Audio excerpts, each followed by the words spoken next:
I've been dreaming on in my head like I've seen it. A life worth living is a life with meaning. I'll do what I love till my heart stops beating. I'm feeding this demon.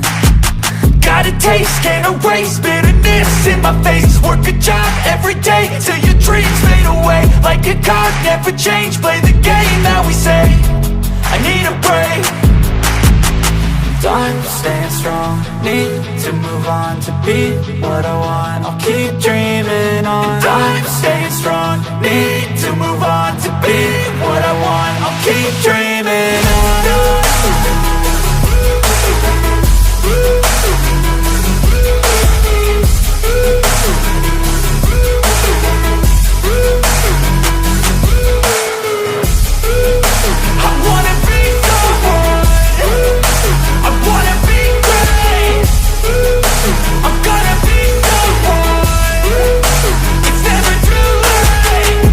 Face on when I chase like that. Yeah, I play so strong with a knife in the back. I'ma swing home run like a baseball bat. Gonna see me rise if you hate on that. I don't play both sides, doing me no cap. I'ma ride or die for my dreams on tap. I'ma fly real high, you ain't see me slack. No, it's not how you fall, it's how you get right back up. That's how you get tough. Calluses on my hands so rough, yeah, I call your bluff. I'm not the one, mess with me and come out with none. Cause I'm so done, you had your fun. And now you're gonna face down the barrel of the gun. Cause I got a full clip with your name on it. But I'ma let you slide cause you ain't worth it. I'm staying strong, need to move on to be what I want. I'll keep dreaming on. I'm staying strong, need to move on to be what I want. I'll keep dreaming on.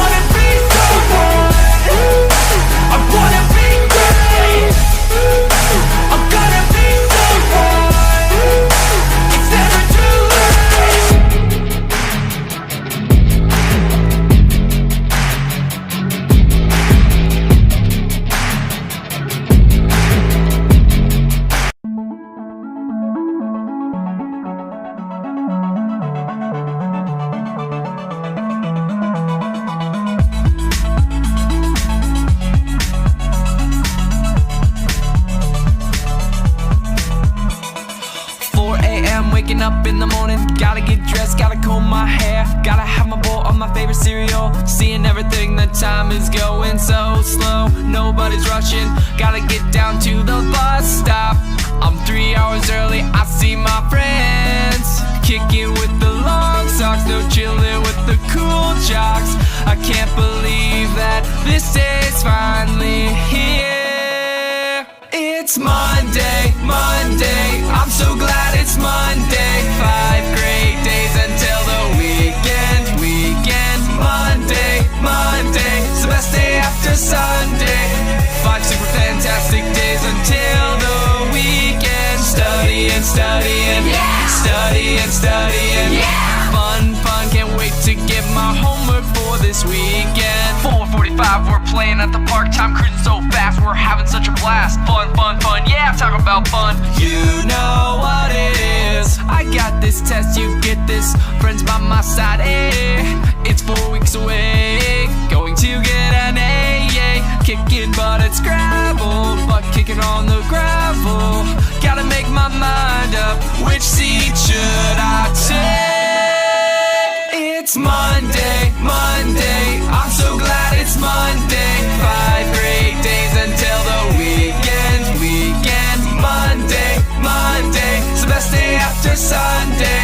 5 super fantastic days until the weekend. Studying, studying, yeah. Studying, studying, yeah. Studying, studying, studying, studying, yeah. Monday, Monday, I'm so glad it's Monday. 5 great days until the weekend, Monday, Monday, gotta get down on Monday.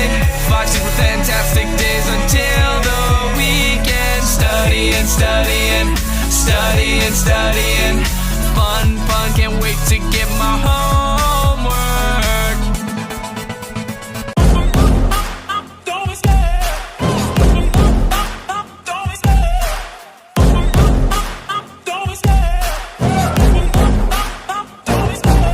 love the chase and the hunt, and I set the pace when I'm running. I always take what I want and I always give it 100. Don't need a bank, no I'm funded. Play the game like it's nothing. I'm always thankful for something. Don't take for granted, stay humble. Now wake up!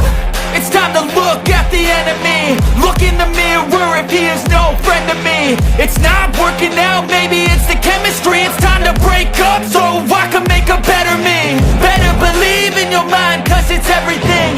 You can mold, shape, find almost anything. All it takes is some time and some clarity to find your identity. It's mind over everything.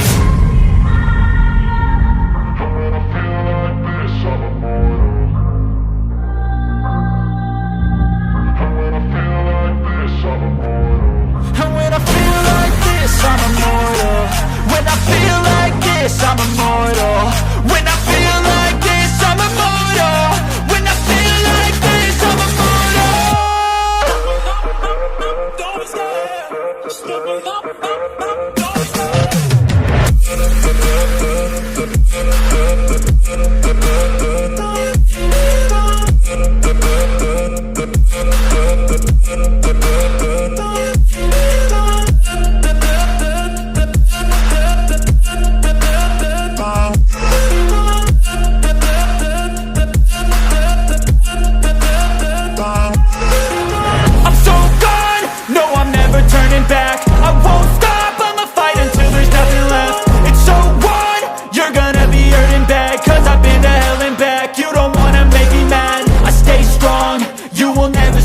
And if you get in my way, you're gonna feel the wrath.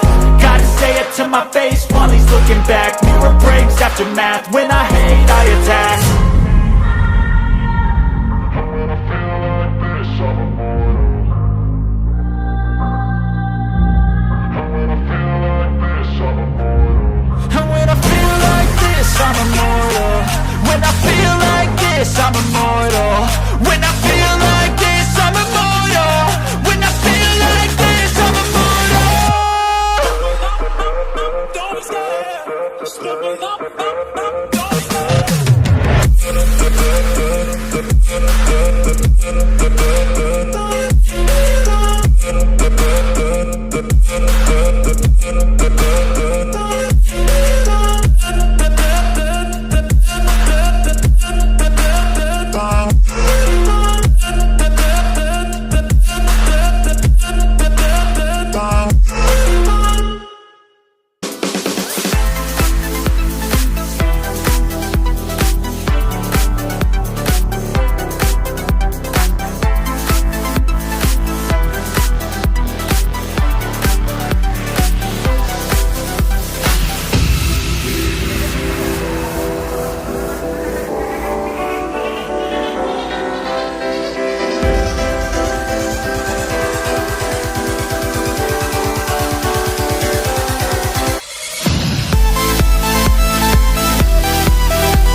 win. I'm going off, I know it's time to make a change, and I can take the pain. You wanna sink or swim? I'm gonna go down swinging. Look deep within. I get lost in the feeling. I just need a win. I'm gonna find my meaning. I can make a change. I wanna play the game. You wanna sink or swim? I'm gonna go down swinging. Look deep within. I get lost in the feeling. I just need a win. I'm going off, I know it's time to make a change, and I can take the pain. You wanna sink or swim? I'm gonna go down swinging. Look deep within. I get lost in the feeling. I just need a win. I'm gonna find my meaning. I can make a change. I wanna play the game, yeah.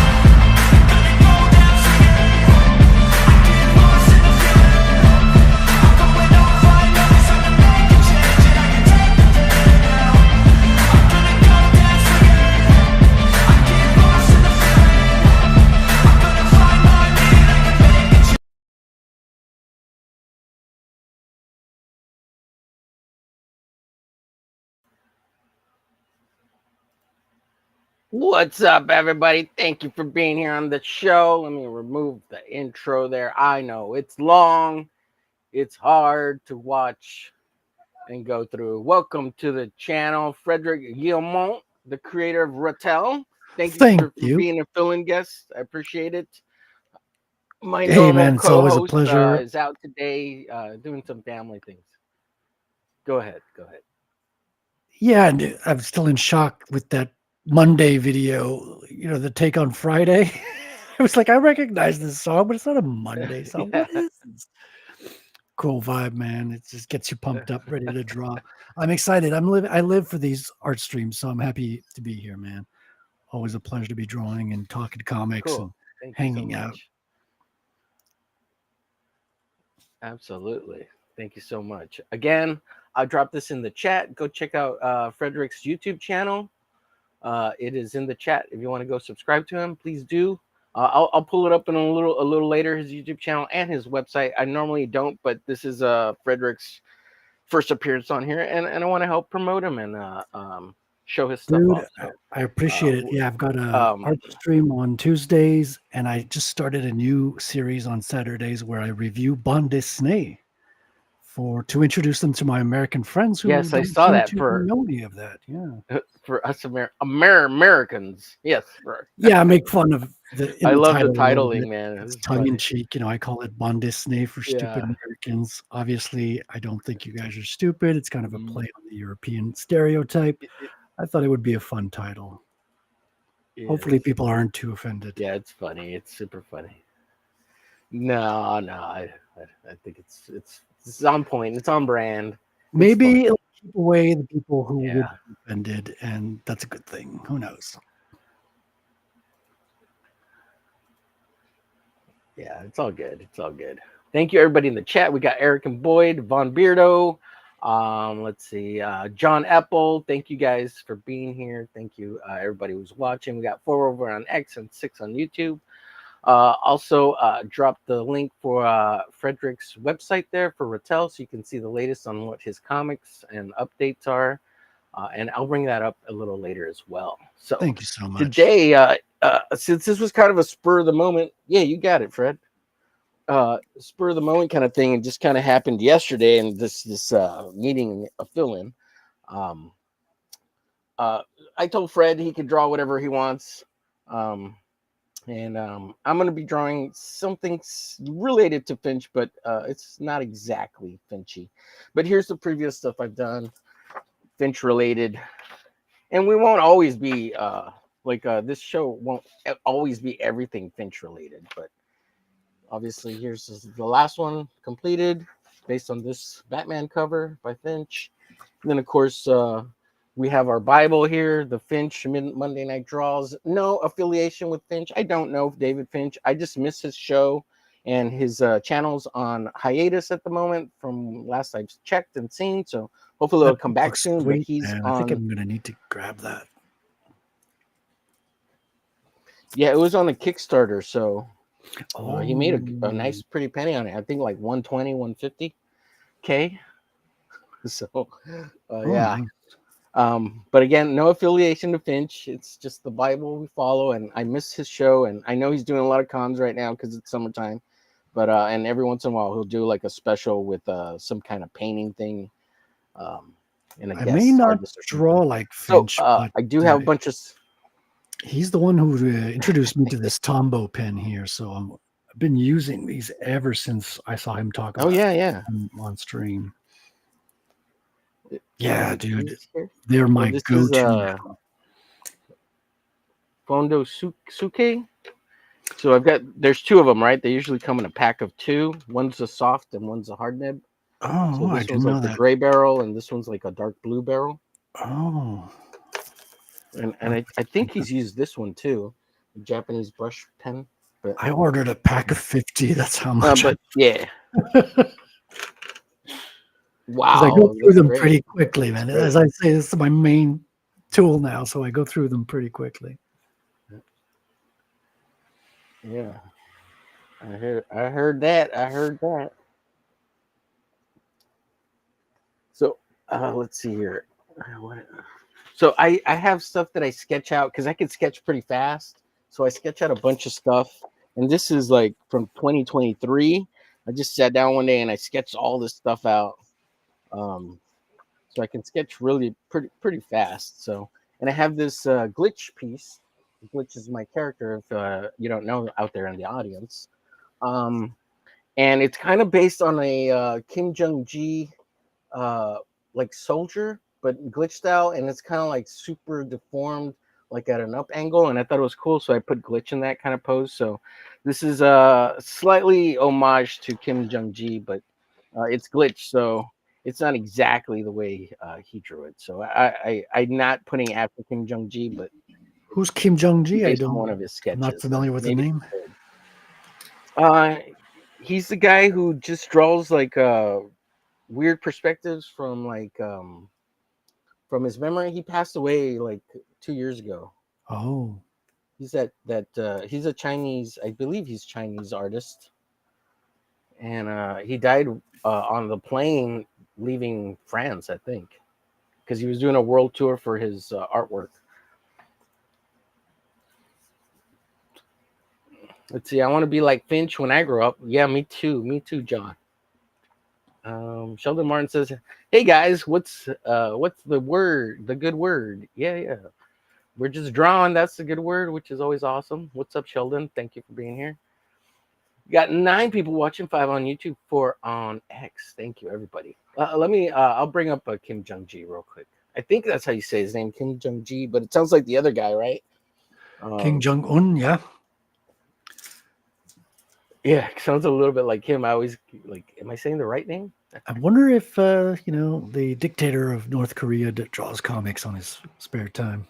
That's what I would do if I was dictator. That's funny, man. Okay, so this is some of his stuff. Let me just check, because he does do adult stuff. I don't want to pull up anything by accident. He gets pretty crude sometimes, so I don't want to pull up something really, really rough. And if I can find the piece that I'm kind of referencing a little bit, I will share it real quick.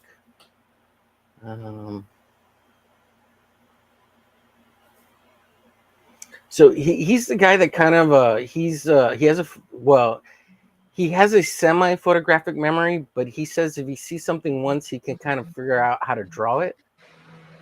So I don't know if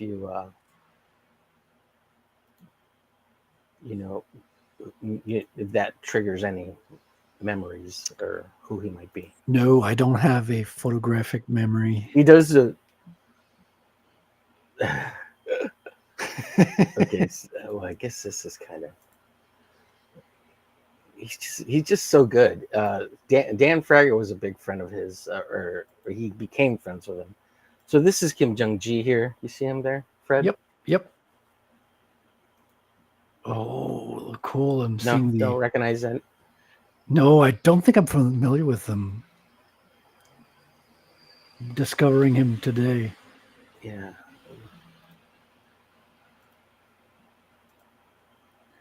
Oh, hold on, my window's open and I think I'm picking up some of the traffic. I'll go close it. I'll be back right in a second.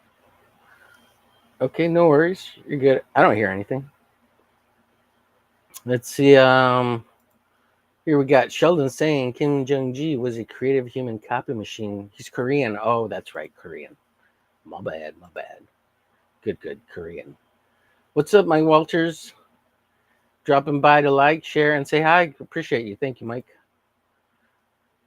Everybody saying hello. Hey, what's up, Eric and Boyd? Good to see you. Good to see you. Eric, let's see. Doing good today. John Apple got the day off, so I get to draw all day. How you doing? How you doing? Cool. Great. You got a day off.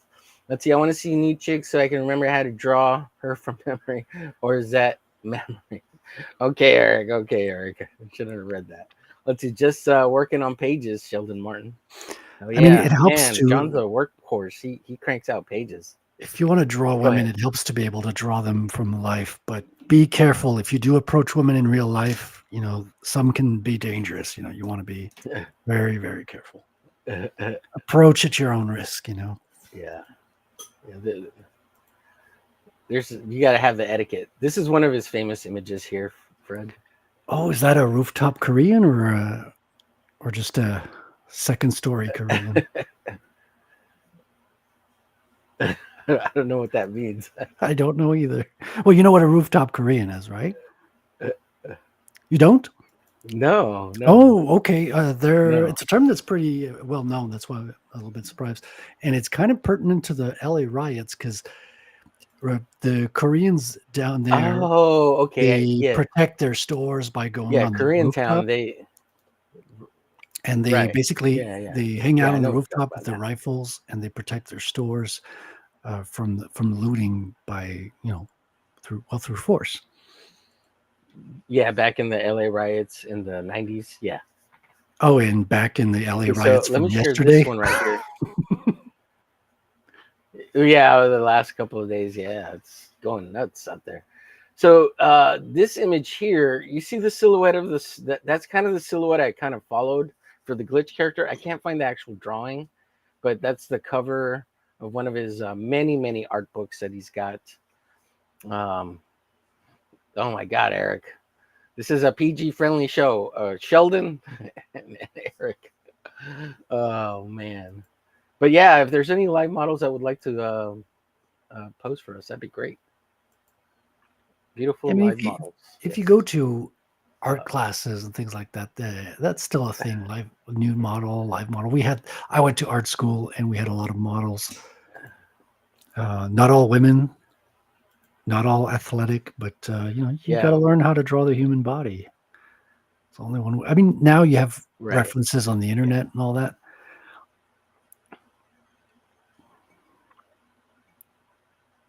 Right. Let's see. Working on pages. Let's see. Pretend.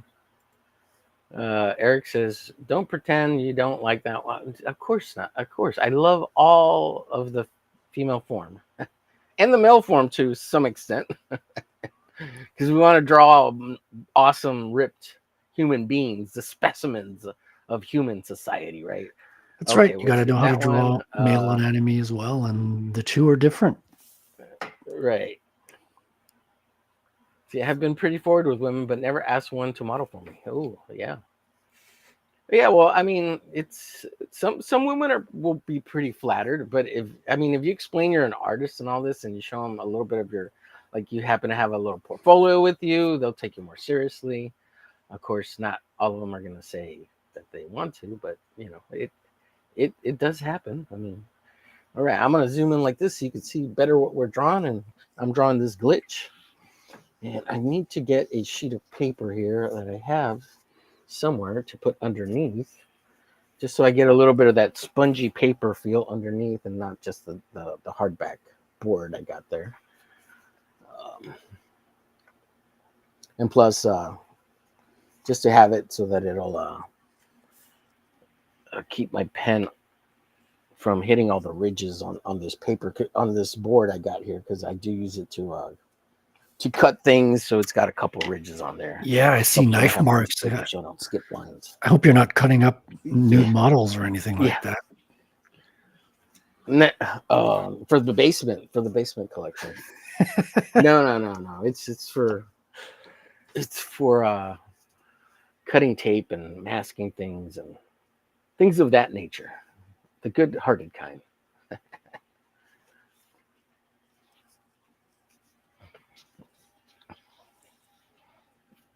Let's see. I do throw on a little bit of the AI music from Restream. And some people find it extremely annoying, so I do try to turn it on for a little bit, turn it off, and switch different kinds. Let's see. Eric and Boyd says, I highly doubt any women want to be nude models these days. Well, there's that's maybe a topic for the Hump Day show, but yeah, well, they're all on Instagram, aren't they? They're all over there doing their thing. Yeah, they do, but for the right I know. person, you know, and usually you get your girlfriend to do that. Right. Or wife or whatever, right? When I was in college, Frederic, I every time I had an opportunity to take a live new drawing class or a live drawing class, I never was able to sign up for it because I was already signed up for other classes that I really needed, and that one I didn't need, but I wanted to take it so bad just to having had that experience in the at the university level, but it just never worked out. And for the longest time at the local university, they only had a guy, and I don't care, but yeah, they had a hard time trying to find a woman. Eventually, they got this really big lady, older lady, and that's cool too. Like, it doesn't matter. I don't care. Drawing different wrinkles and folds, all that's fascinating, right? Yeah. But never had the opportunity to do it. Oh, let me get this music on. Let's see. But yeah, at one point I thought about trying to get a model to draw from, and not necessarily nude modeling, just regular, just like to practice portraits and do portrait painting. But you got to pay. People are willing to do it if there's a little bit of pay at least. Oh And yeah, a lot of people definitely. won't do it for free. It's a job, man. It's not easy for a model to sit still and not move. It's a skill. Yeah. It's an acquired skill. It's work. It's a job. Absolutely.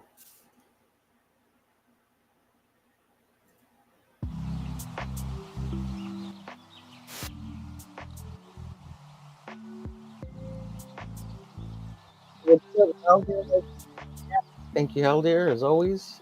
He is awesome. Oh, Haldir, how you doing, man? On this channel, he's the best. Everybody saying hello. Let's see. Said that so few Americans are mature enough to deal with the new form. Yeah, there's some of that too, right? Absolutely. And even as a conservative to some extent, like, there's got to be when it comes to art, there's got to be a mature attitude about it,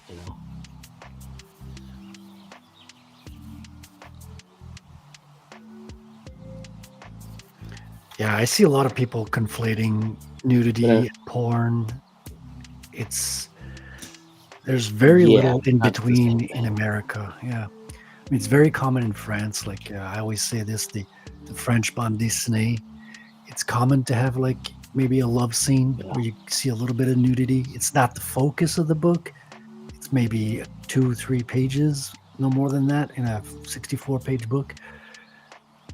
So it's just part of life, it's not, but here the attitudes are different. It's either all that go into full heavy pornography or nothing. We're just accessible all ages. And there's little, halfway. Right.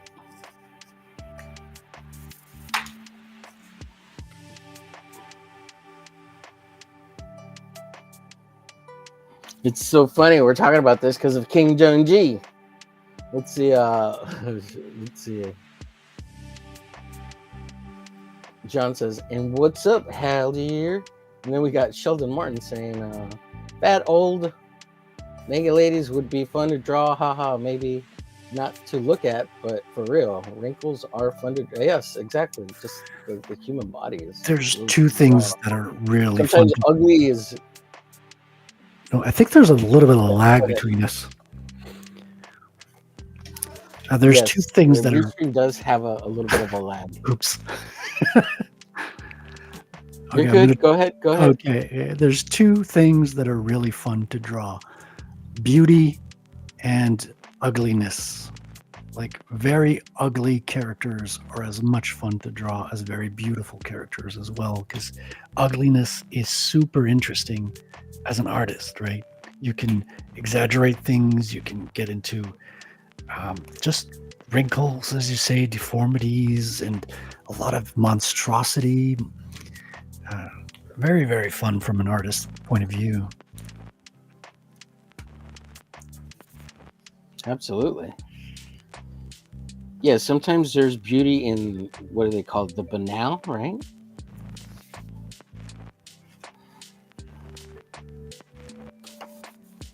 And that's a hoity-toity word used in the upper echelons of fine art. The banal, Banal, the just means mundane, the the ordinary. mundane, the ordinary. Yeah, okay, yeah, I see what you mean. Yeah. For sure. I know words. I went to university. I have a couple of degrees. I graduated, even though I went back 2 times. I went 2 times The and first I one was never. for the first degree, and the second one's for the second. What's that? Say that again. I went to art school twice and I never graduated. But to be fair, having a paper that says you graduated from art school is not worth anything. You're always judged on your results. So no one ever asks if you have the paper for art school. It's not a thing. Right. Unless maybe you're going to teach or something. Yeah, I went. Then they're going to look at that. Right. Right. Let's see. What do we got here? Let's see. Haldir says, I have today off. I'm usually working till 7 to 7:30. And then we've got Sheldon Martin saying that the occasional nip slip or possible upskirt in comics seems fine to me. Well, in manga they call it fan service, right? So, like it's not going full bore, but it's just the hint, right? The tease, and sometimes that's fun rather than getting the whole enchilada, Beauty is in the eye of the beer holder. Yes, says John. That is absolutely correct. And beauty in banality. Yep. Good point, Omer. Yep. We're using big words here, folks. Big words.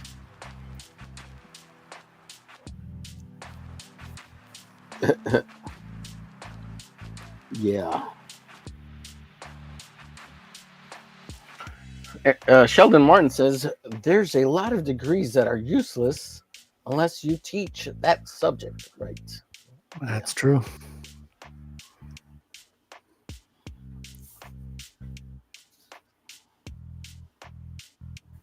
All right, this music is driving me nuts.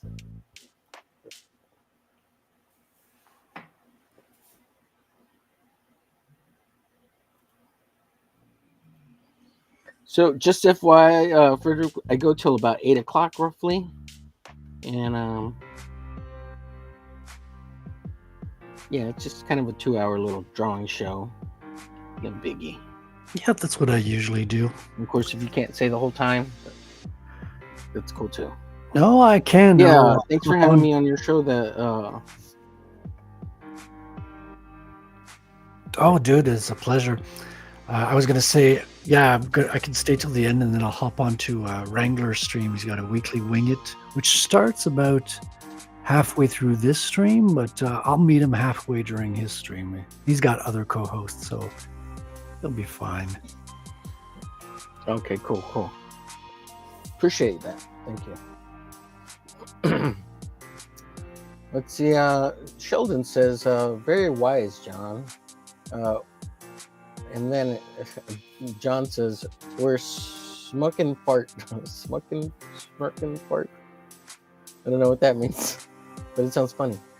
Pretty sure it's an Irish proverb, Sheldon Martin. Ah.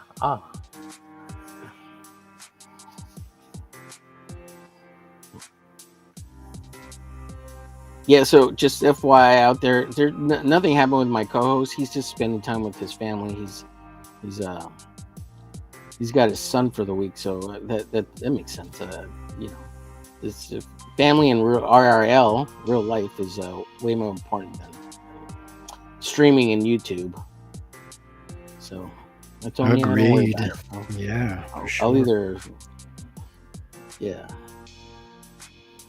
find someone or just do the stream by myself. But luckily, Fred jumped on and said he'd do it, so that's cool. Thank you. That's a pleasure, man. Yeah.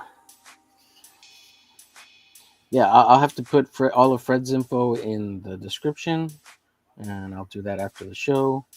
But also, I'll bring up his YouTube channel here in a bit and his website for his comic, Rattel, which is what he's working on right now.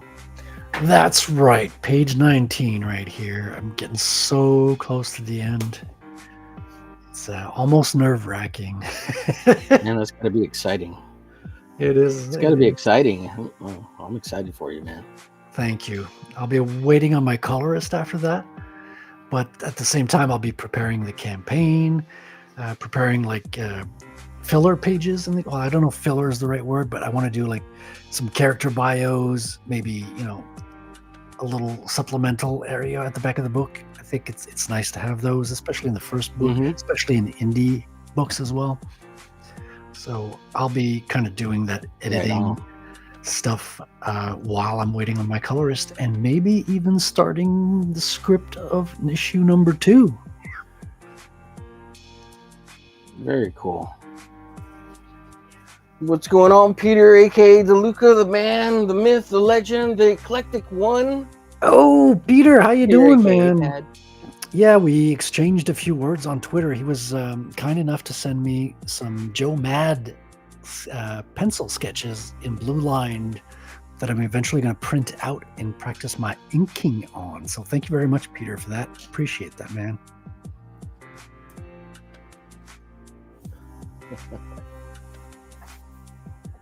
I've been loving his streams on 90s books. Yeah, man, his Top Cow Tuesdays and his Wildcat Wednesdays and all his takes on Rob Liefeld and Todd McFarlane, they're fantastic. Dude. See, Helder says there's a musician/artist called June Kata that does some creepy art for his albums. His art is both grotesque and beautiful, very strange. Cool. Go ahead, Frederick. No, speaking of Todd McFarlane, I was going to say, I just bought, dude, the artist edition of Todd McFarlane's Spider-Man. The book is huge. It's I can't even fit it under, it's huge. It's bigger than the full art boards. I also got the Jim Lee X-Men. Yeah. That one's a little bit smaller, but it's still full art size. And you can see everything. You can see the whiteout, if you want to call it that. Yeah. You can see the lettering that's pasted on top of that. It's so I've never been excited about a comic book thing since I was 16. It's so freaking amazing. I'm going to be digging into those. Yeah, awesome, dude. Sheldon Martin says, how many pages are you going up to? I think that's for you, Fred. So, yeah, I just figured, I didn't even think about it too much. I was I'm going to make a 24-page book like the floppies I used to buy. And then I realized all the indie authors were doing 48-page and everything. But mine, I wrote it as a 24. I'm going to stick to it, and it's going to be easier to push it out at 24. It's already been almost a year since I started writing the story, character concept, everything. A lot of work goes into your first book. That's on top of drawing the book as well. So hopefully the second one will go much faster. Yeah, once sometimes it's just a matter of drawing your characters so many different ways. There's just the first time around is so daunting, and it just drags for a bit there, but once you get it knocked out, it's like, okay, issue 2, let's knock out some pages. And it just happens. I can't wait, man. I'm loving learning to write as well. Like when I was a kid, I had the idea stuck in my head that I was going to be a penciler and nothing else. Like, I don't care about inking. I don't care about coloring. I don't care about writing. I'm going to be the penciler. That's my lane. And that's what I was working on. And I'm glad I could focus on that. But now that I'm learning to write, I enjoy it so much. It's such a fun thing to do. Well, it's all your own thing, you know? So that's what's really cool about it. Here's a fan art piece I did of Rattel for Frederic. It looks so good, man. It feels David Finchy to me. Yeah, I think I'm going to put that. Got to color it up, so I'll send you the color. Yeah, I might put that in the book at a fan art section.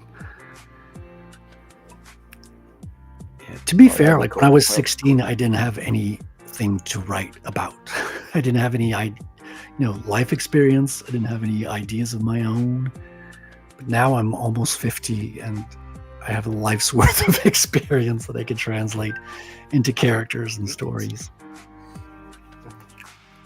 Absolutely. Yeah, I hear you. Yeah, I've got those 2 books, the Jim Lee one and the Todd McFarlane one. And you can see like fingerprints, like either they touched the ink where it was wet or the whiteout, or it's crazy how huge the pages are. It's fantastic. They're beautiful books. Oh, interesting. Maybe we can reverse engineer the fingerprints and open their iPhones. Right. We got your number, Todd.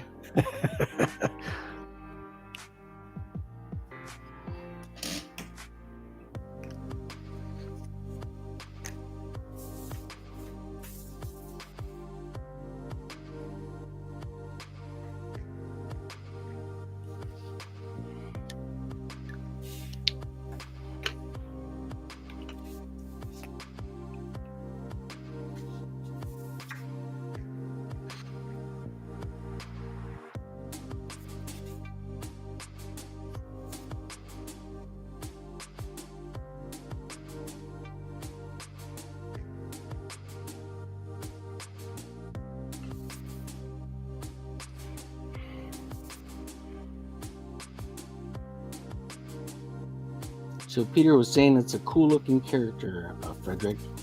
Well, thank you, Peter. Yeah. Peter's so prolific, man. He does so much stuff. It's crazy. Yeah, I don't know how he does. Like he never sleeps. He does all those videos. He edits his videos. He's got like VHS filtered intros, and he's got a day job doing tech support, I think, if I deduced correctly. And he's got a podcast about movies, which means he goes out and watches those movies. Yeah, I'm like, when do you have time to watch these movies, man? It's crazy. Yeah, Peter's awesome though. He is the eclectic one.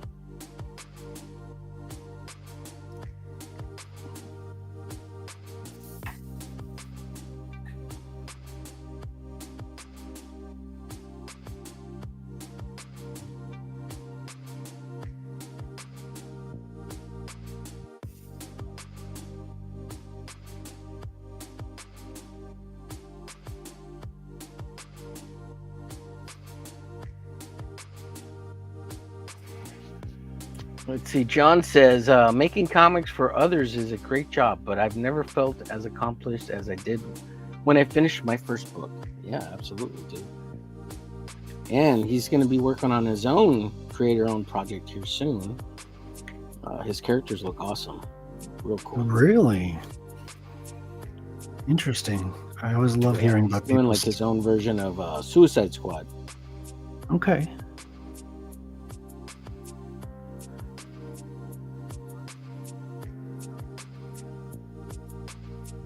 I've got a little commission here on the side that I need to finish. It's Patrick Quinlan's, one of his characters, Pumpkin Man. Got the helmet down right now. Yeah, is that for Phenomenon? Is that right? Is that what it's called? Yeah, Phenomenon and Phenomenal Tales. So Patrick has kind of 2 books in the same universe that are running parallel, and I think he's got 2 sets of artists working on each book. So he's putting out a book every 3 months, which is crazy for an indie publisher. Right on. Yeah, it's cool. So you've got a show with him that you do Comic Skate Commandos, right? Is that correct? Right. On Wednesdays at PQ Vox. That's on Wednesdays. Yeah. And we interview a lot of Comic Skate artists. And sometimes we just hang out and talk comics and talk about characters or review films and things. Because we reviewed the Thunderbolts. That's the only movie I saw this year in theaters. You know, I wasn't crazy about it. I thought it was kind of depressing. How'd you like it? Oh, dude, I felt like it was a little sad, wasn't it? Yeah, the first half, I kept repeating to myself, okay, don't walk out of the movie. You got to review it. It was painful. But once we got past the halfway point, I got more attached to the characters, and I thought it ended better. Like I was laughing and enjoying myself towards the second part. But I wouldn't necessarily recommend it. You know, I had a hard time with the first half. Really? I liked it. I thought it felt like Endgame. It felt like Infinity War.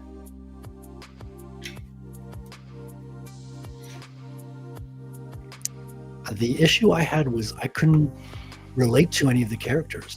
Every character seemed like they didn't want to be there.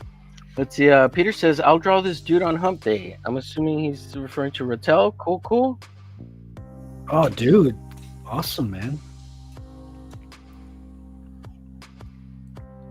I'm sorry. I think our delay's getting bigger. Could be. I don't know if there's a way to fix it. This first time I'm in Restream. So. It's all good, though. It's all good. It's interesting.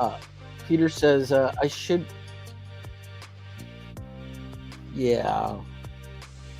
Let's see. Let's do a countdown. I'll go 1, 2, 3, and then you go 4, 5, 6, and we'll see how long the delay is. Ready? Sounds good. 1, 2, 3. 4, 5, 6.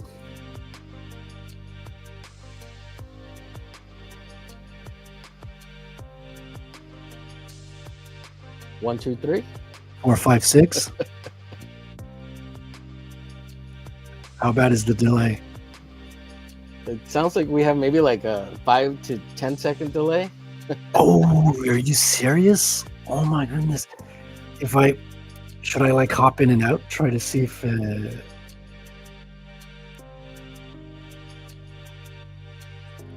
let me try to refresh it and see if that changes anything. Sure, if you want to try that. Sure, you can do that if you want. Sure.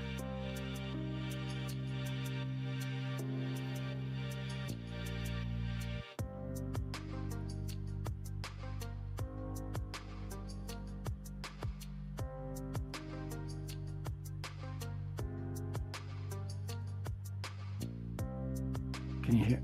All right, I'm back. Can you hear me?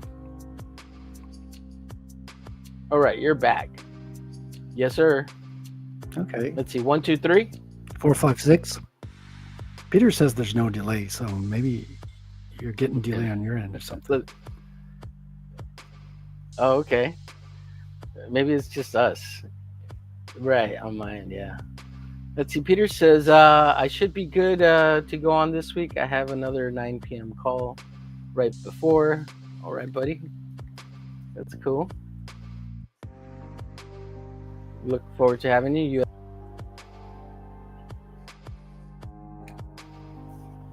Okay, cool. Thank you.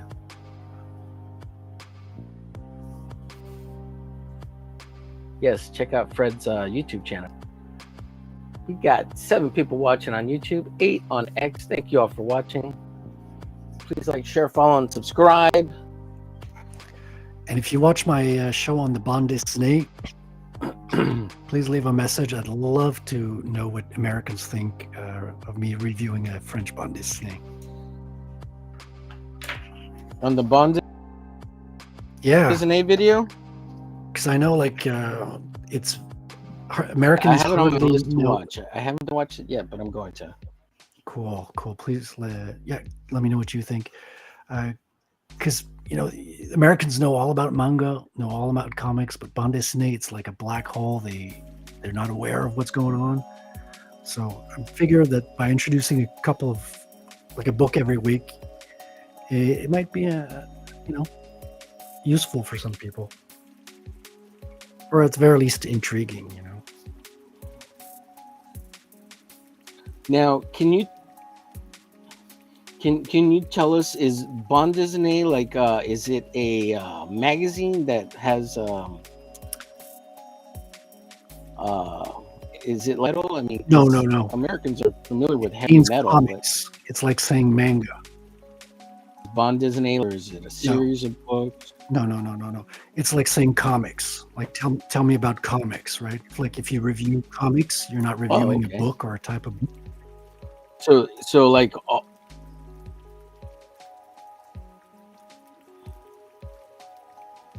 so it's just like all the French stuff, like Mobius and Juan Jimenez. Bound means strip, right? Like Cal.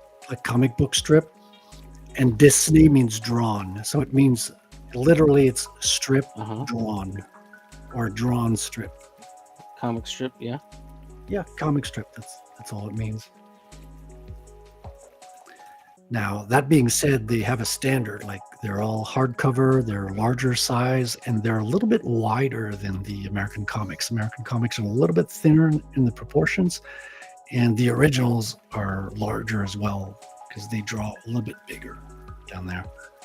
Because the apartments are bigger in Europe, right? No, I'm kidding.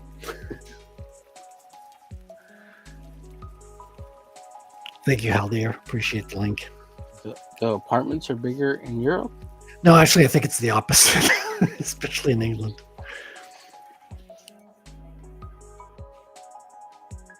But their books are big. I can show you one. Let me grab one from the my collection here.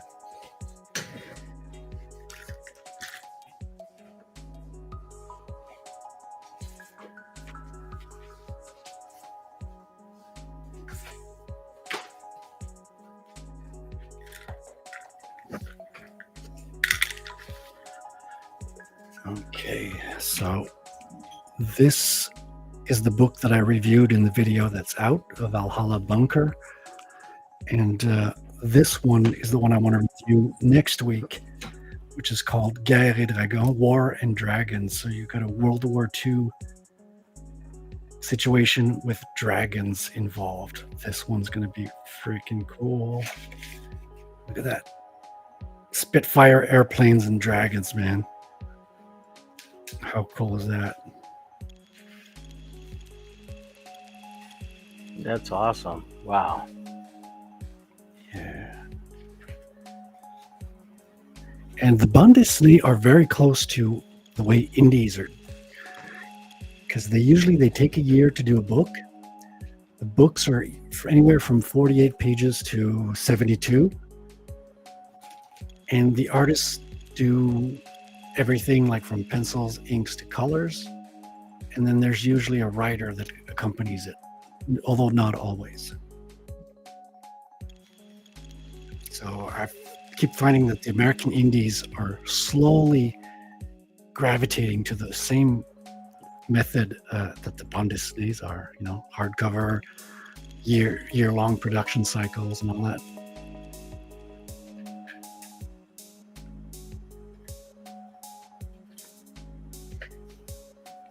Right on.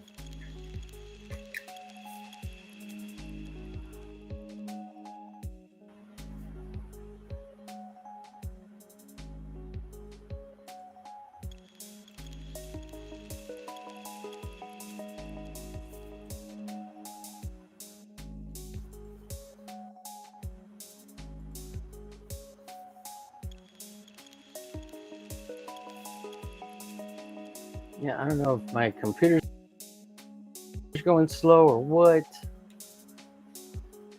It is, I think, down. Let me come out. Let me go out and come back. Let me see if that helps. Sounds good. I'll keep yapping away while we're doing this. So thank you for the comment on the character design, Peter. I did take a little bit of time to try to design something that would be interesting. I got a lot of 90s elements, it's almost like a Deadpool mask. Got the Liefeld shoulder pads, although they're kind of gold and shiny in this one. But I wanted to have something that stands out, and this one's got a flying quadcopter. So basically he's on a quad board, I call it, flying around the city. And this is his first flight in the comic. First half is kind of the origin story of it, and then the second half of the book is kind of the action scene. And then he discovers this woman here who's a Russian psychic spy who's going to have an intrigue story with him. Very exciting stuff.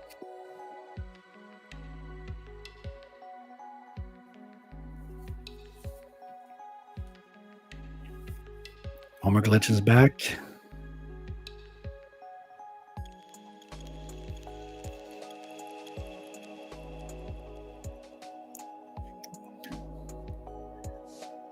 Coming into focus from pixelization to high quality focus. Let me give you the old 1, 2, 3, 4, 5, 6. Okay, 1, 2, 3,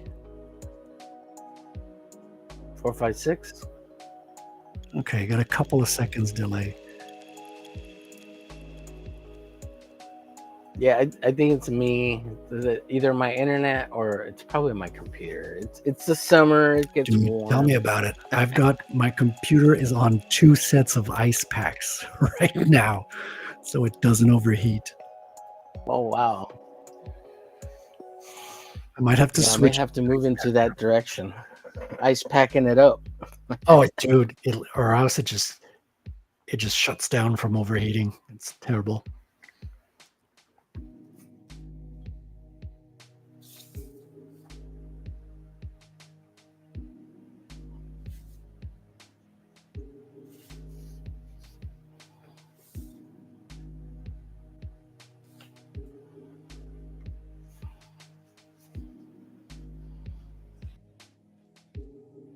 Well, we've got about an hour left.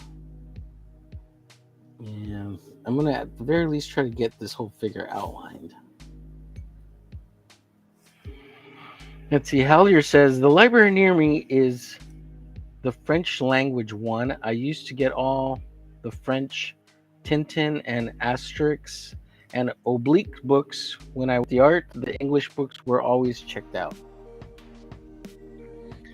Yeah, those are the two most well. That's right. Hallier's up in Canada, where you're at.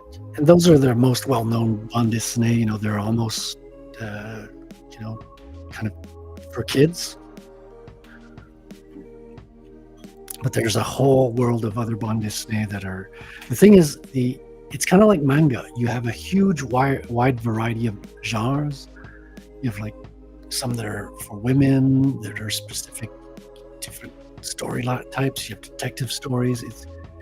Whereas American comics kind of got into the same lane of superheroes for the longest time. I mean, that's kind of the fault of the Frederic or the Seduction of the Innocent book that kind of got really hard on everything that was horror. Horror was a huge successful line of comics before they cracked down on it.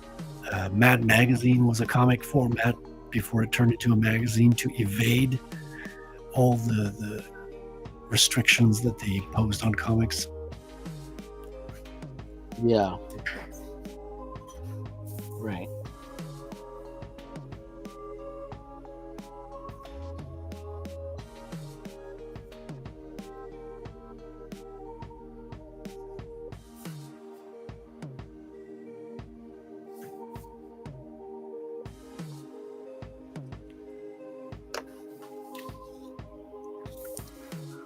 But I have a lot of faith in the indies, man. It's the most creative space for comics right now. People are doing what's in their heart. They're not necessarily driven by profit, most of them.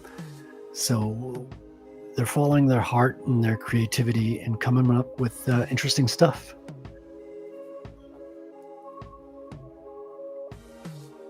Absolutely.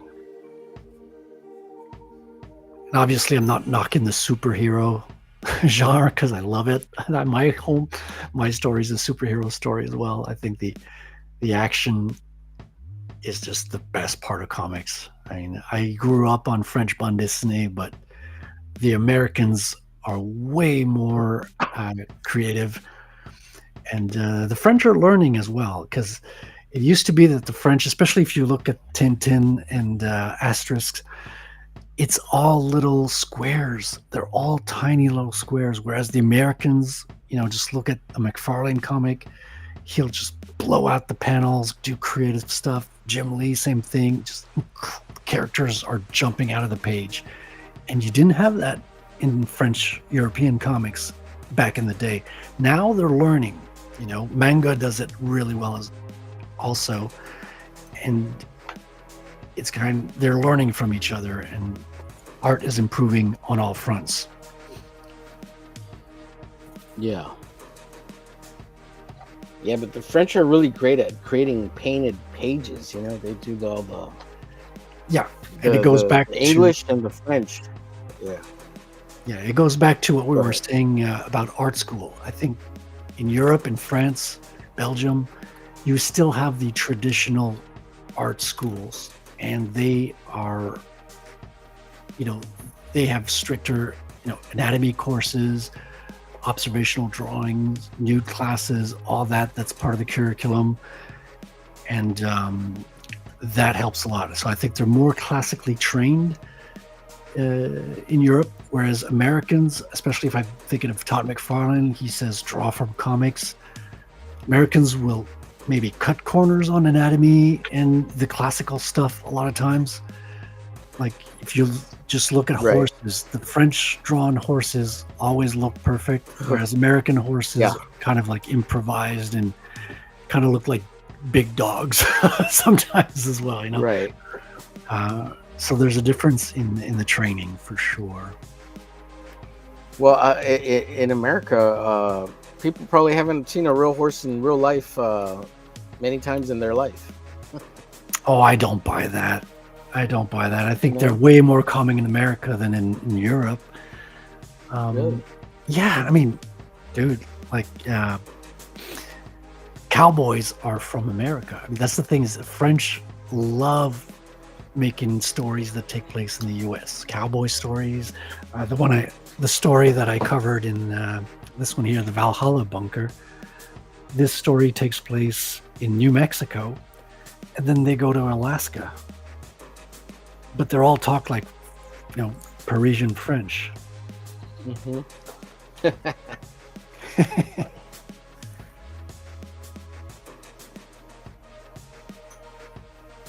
Yeah, I could probably just drive down the street somewhere in my local rural area within 10, 15 minutes at the most and find a horse. Yeah, you have to get out of the city, but the horses are there. I mean, I live in Canada, and I mean, if I just go to my parents' place out of the city, there's horses everywhere. I could just stop on the side of the road, pull out an art pad, and just start sketching away at the horses. Yeah. And there's got to be horses. Well, like even in the cities, right? Because they do have chivalry horses that they use in the cities too. So there's got to be somewhere that people could go look at horses. Oh yeah, dude. I live in the capital of Quebec, so we have the oldest fortified city in North America here. And the tourists, they go on a horse ride. There's what do you call it? Like horse carriages, right? So it's I think $50 a ride. You got the carriages are just parked waiting for tourists to hop on and give them a carriage ride around the city. Yeah. And once, I think it's every 2 years, because we have what's called the Nouvelle France, the New France festival, and it's the old city, so all the buildings look old, and everyone dresses up in like 16th, 17th century. So it's fully immersive old town experience, and that's just a beautiful thing to have. Yeah, it sounds awesome. It's kind of like a Renaissance fair, but it's right in the old city at the same time. Yeah, Renaissance fairs are fun. I've had a blast at Renaissance fairs. So. When I was in high school, we went to one in Houston, Texas, and I think it's one of the biggest ones in the States. And I had fun, man. I was 16 years old. It was a blast. I had fun, and that's because I didn't even drink. I'm not a big drinker. Yeah, me neither. I get high on life just being me. Oh, that's good.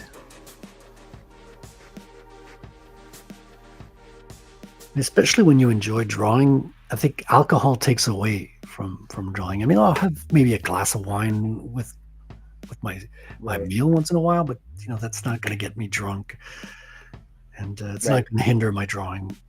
Because if I have like a couple of beers, I can't draw anymore in the evening. I have to do something else, watch a movie or something. But Right. it's no fun drinking and drawing, really. Yeah, John says one of my favorite things about comics is that there's something out there for nearly everyone. Absolutely. That's true. That's no excuse since we have the nifty little internet thing now. Not sure what he's referring to, but I guess finding some internet type thing of you speak comics. of. The internet. What's that? What's that, John Epple? Sounds crazy. Sounds like you're talking magic.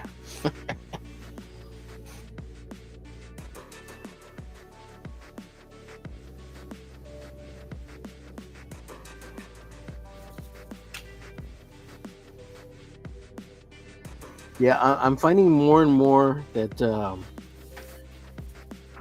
internet isn't what it used to be, and the whole dead internet theory is happening, has been happening, and it's becoming a smaller and smaller place instead of the big wild west place that it used to be. Agreed.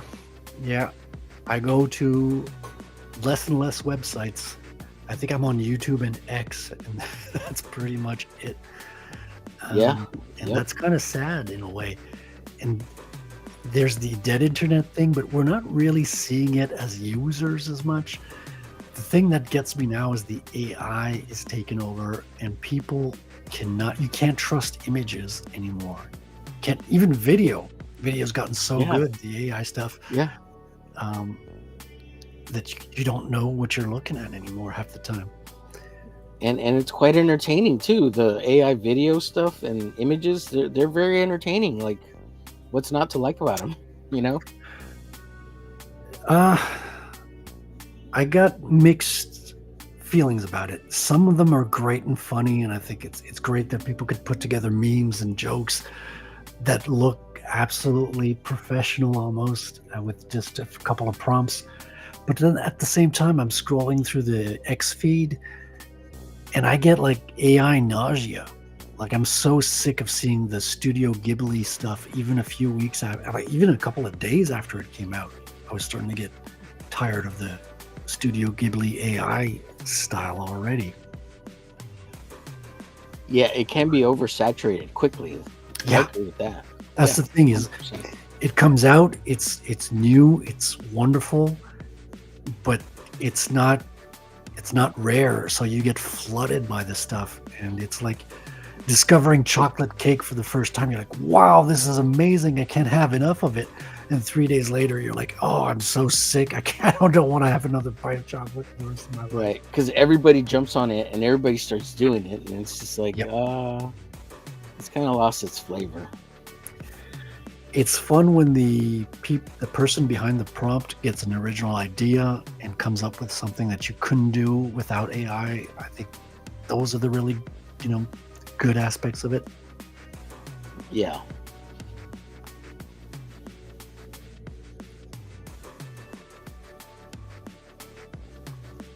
Yeah, as weird as it may sound, like, you actually have to tell AI what you want like you have to be kind of specific sometimes, because otherwise it'll just give you crap. And I'm not saying prompting isn't like, because I don't want to give people credit for prompting because it's dumb. But there is a little bit of finessing you have to do in the prompting. It's not like you can't read your mind, so you have to tell it. Yet.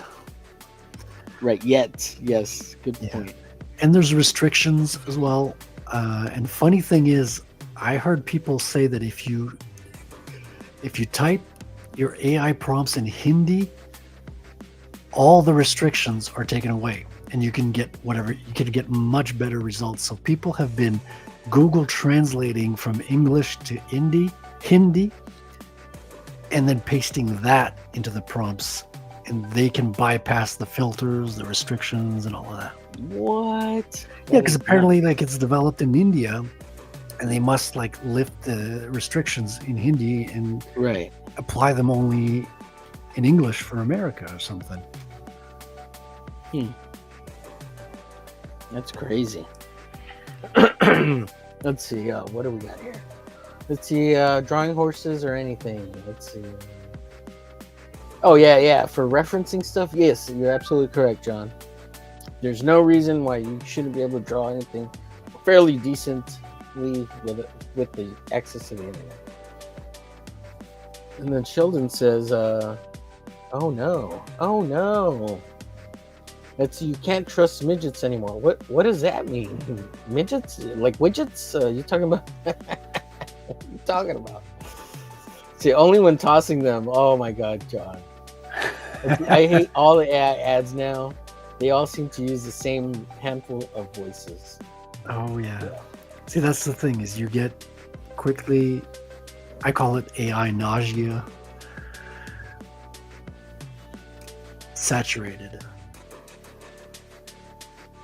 Well, they're saying that 47% of the internet traffic is already bots talking to each other. It's not even humans.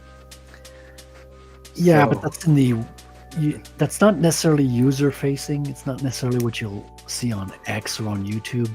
But yeah, on website traffic, what you got, especially, you got a lot of bots who are doing just searching for security holes. So if you got a new computer that logs on to the internet, they're going to be trying a series of exploits, vulnerabilities to see, because there's still people who have like Windows XP machines out there, believe it or not.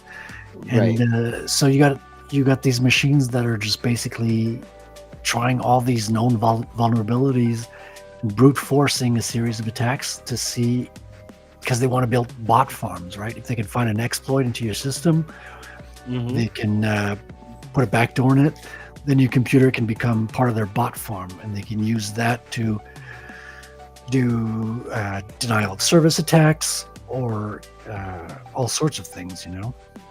Right. I mean, you can have bots that will increase your views on YouTube, for one thing. Like, I know a lot of the legitimate well, I have one of those on right now. No, I'm just kidding, guys. I'm kidding. Am I the bot? I don't even know anymore. I mean, I get accused of being an AI by my own co-host, so, you know, who knows? Oh, shoot.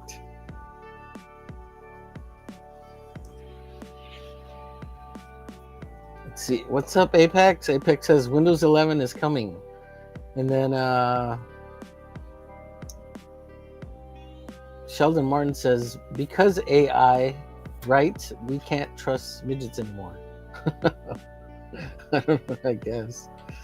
Speaking of references, since I can't go to Belgium to draw a church reference for a page I'm making, I Googled it and clients love it.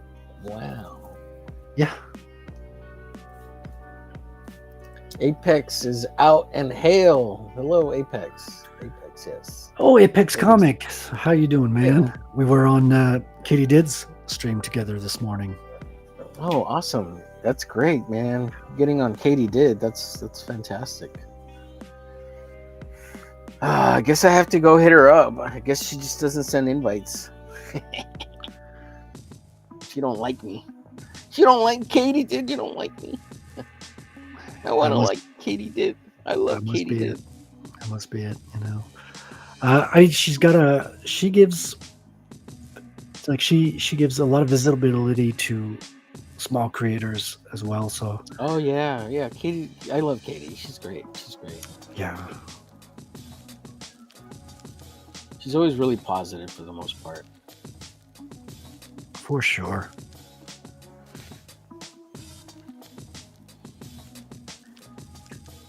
Especially for someone who's been given a lot of negativity, like she's like right in the spotlight with the Comicsgate movement, so a lot of haters will attack her. Yeah. Which is really sad. Yeah. But she's got a great attitude. She doesn't give two F's about it. Sorry, I know this is a... No, you're good. I self-censored that one. But you know what I mean? Like, you got to have thick skin to be on the internet, because as soon as you get a little bit of success, you're going to get people who just, don't have any manners, who are going to tell you what they think, or just going to hurl insults at you, whether they think it or not. So... yeah, you get the trolls, you get the haters. Yeah, it's still the Wild West of ideas. Yeah, people hate success, they or just, and it's not even like major success. It's just a little. It's not like she blew up her channel to like 10,000 or 20,000. She's at 3,000 subs, and she gets all this hate. Like, come on, man. I get some. It's funny. Some of it's funny and it's stupid, but you gotta laugh it off and you just keep rolling, right? But the way they've been, some of the campaigning just gets obnoxious. The trolling gets obnoxious, Yeah, for real. But you gotta laugh it off.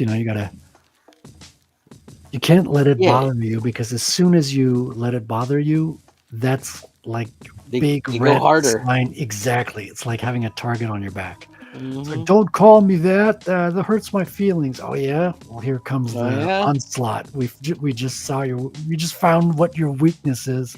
Now we're gonna go full throttle on it. Yeah. Yep.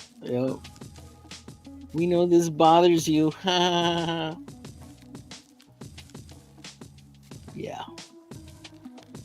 That's rough.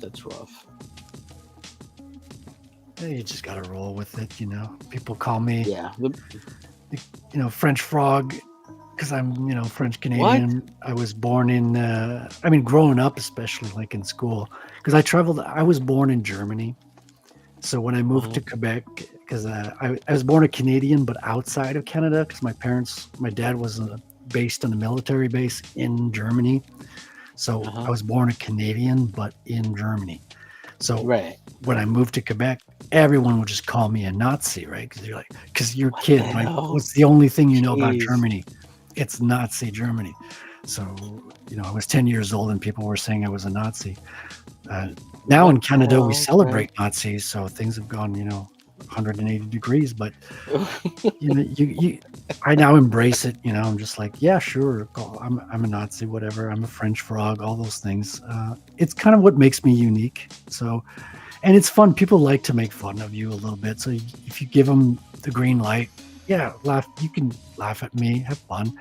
And if it doesn't bother you, they make a couple of jokes and they move on, Yeah. Damn, that sounds like your childhood sucked. No, dude, I had a great childhood. Are you kidding? My dad was a pilot. He would take me flying on a Cessna. Oh wow! In a Cessna, you have like you can pilot the plane from either seat, and would let me fly the plane, so to speak. I had the best childhood. Are you kidding? It's just awesome. Other kids at school would bully and tease, but all in all, I can't complain, to be real.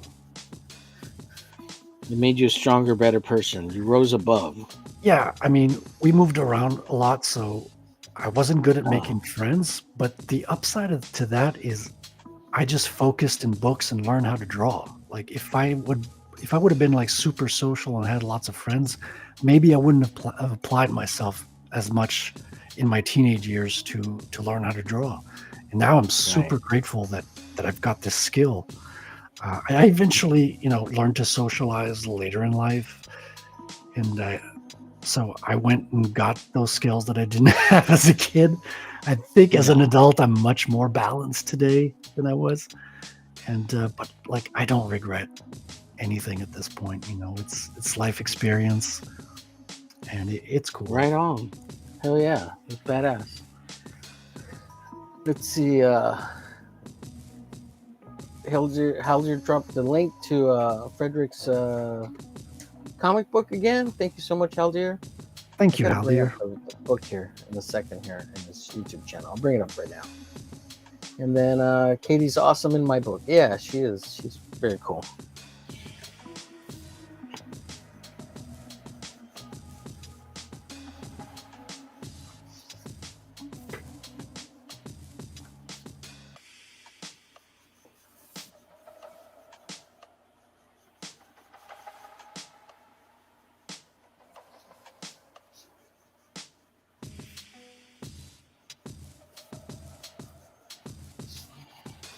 All right, let me take a little pause break. Got most of this outlined. But who said you could take a break? What are you talking about? Oh, it's because I'm going to bring up your YouTube channel, buddy. All right, I'll allow it. Here. Thank you. Go check out Frederic's YouTube channel. Here it is on YouTube. It is Frederic Guimont at Frederic right here. Link is in the chat, and I will put it in the description after the show. As a matter of fact, oh my, I just got rid of my chat. Here we go, pinned. Here's the link. Check it out. Check out my video on bande dessinée. Tell me what you think of it. I'd really appreciate it. Here? I'm going to do another one every Saturday. Yep. Right here. So check this one out. Also, Fred does a show weekly, art stream. And what day is it on? Is it Tuesdays? Tuesdays. Tuesdays at 8 Eastern Central. I'm saying that all wrong. Tuesdays at 8 Eastern. There we go.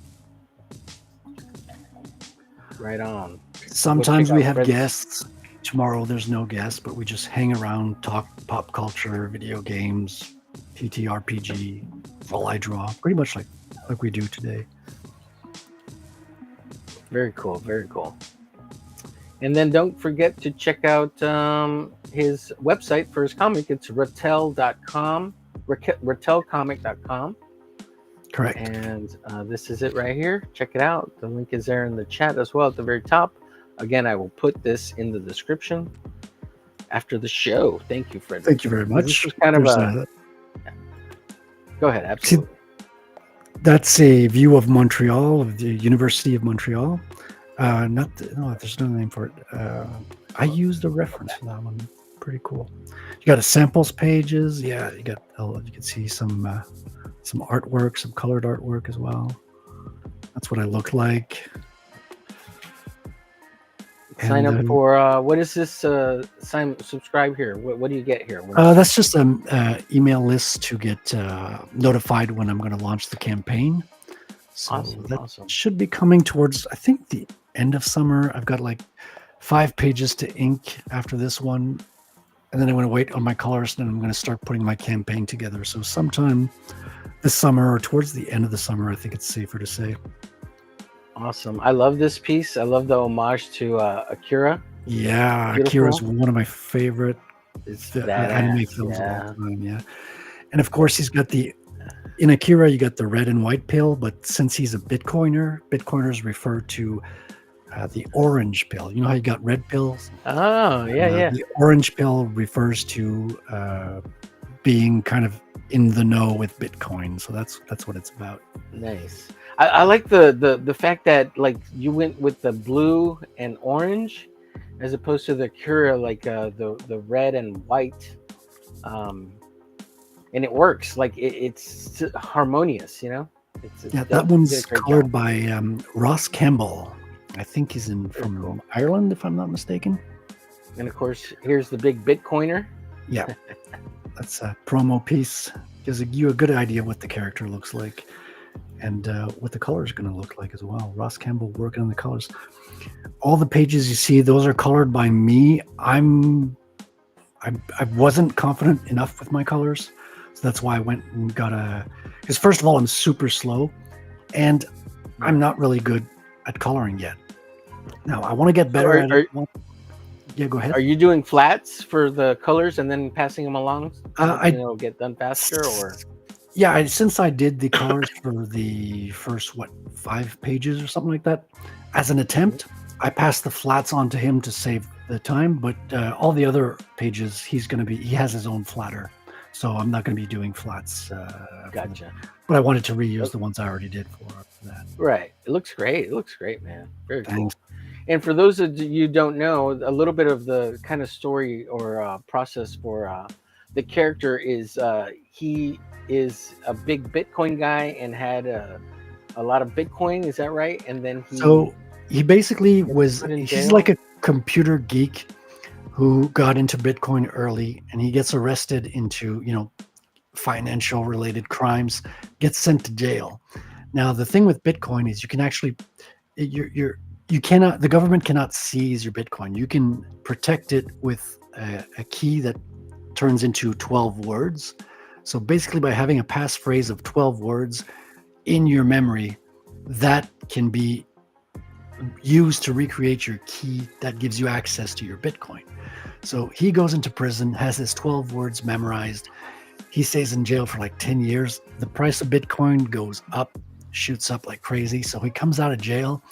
He finds his freedom, and he's just absolutely loaded financially. So he's kind of like a Batman character, but instead of having the Wayne Enterprises as a corporation, he just has a fat stack of Bitcoin.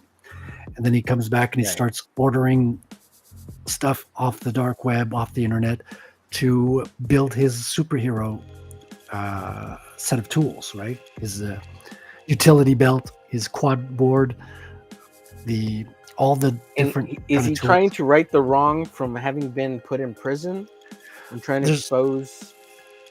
Yeah, there's a little bit of that. He also, the thing about prison is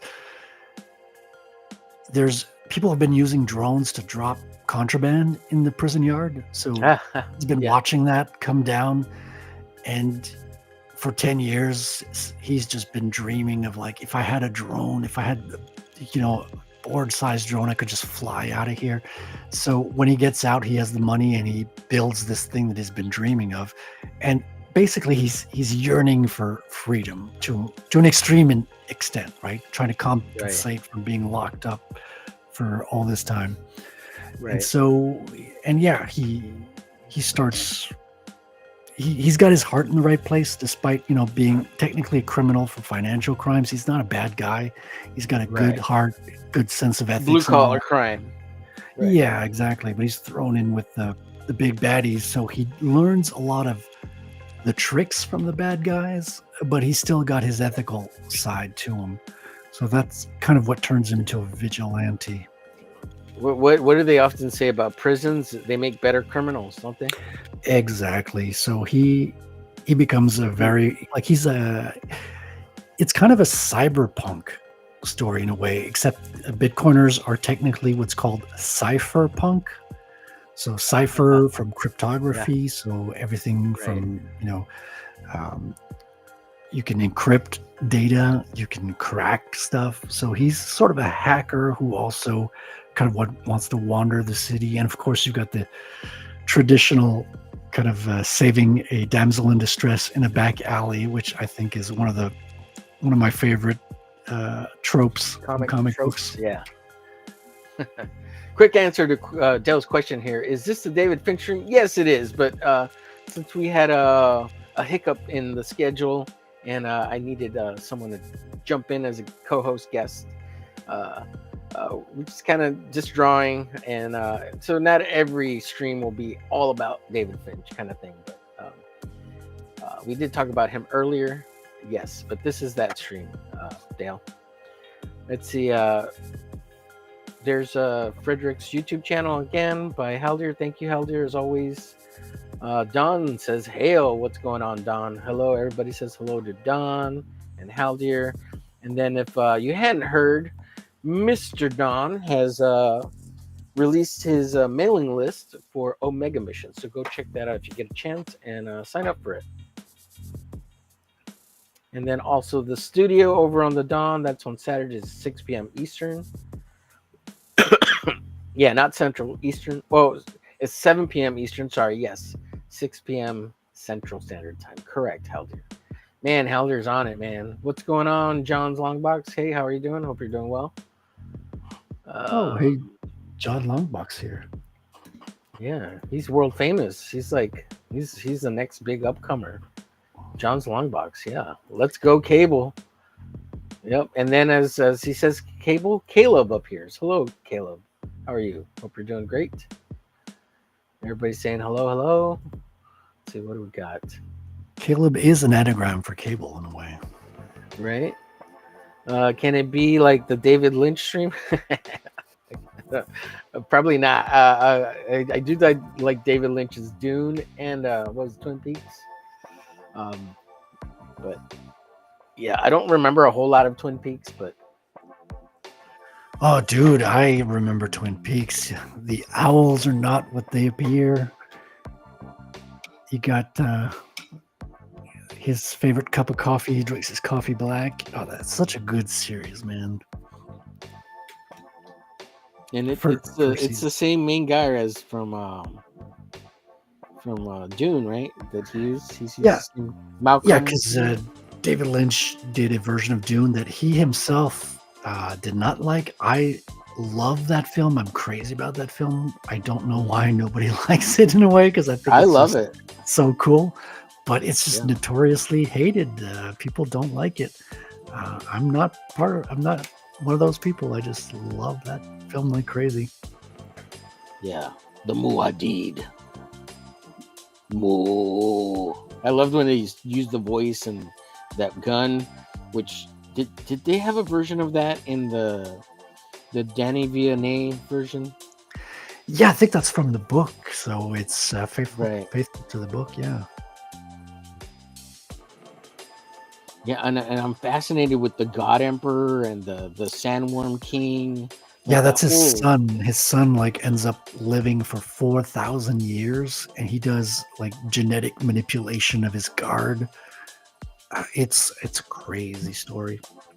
I enjoyed reading those in my 20s.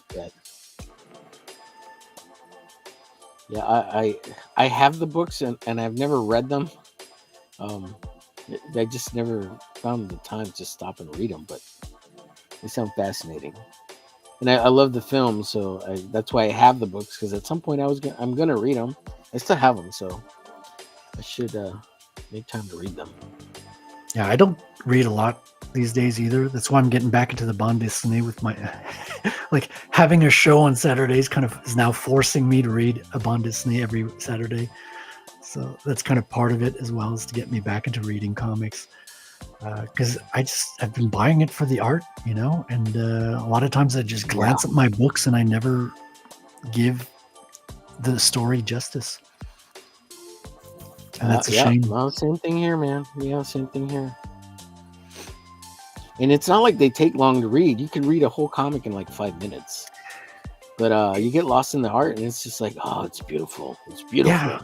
And we live in a world of distractions. I mean, YouTube is just a push button away, and it's just a lot of toys to play with in 2025 that distract you from the quiet pleasure of sitting back and reading. Yeah, and we probably read way more because of the internet. Like you're constantly reading the feeds or the chat. Yeah, it's not quality reading. It's not mind expanding reading. Yeah.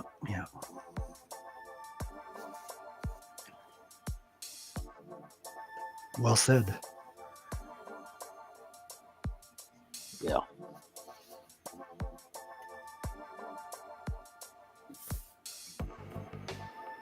I see the chat moving. Let's see what's going on here.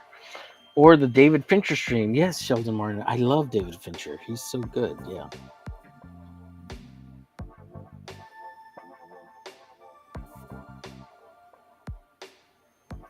We should do a clone of David Finch and David Lynch and do a hybrid that will make David Finch, David Lynch, and David Fincher.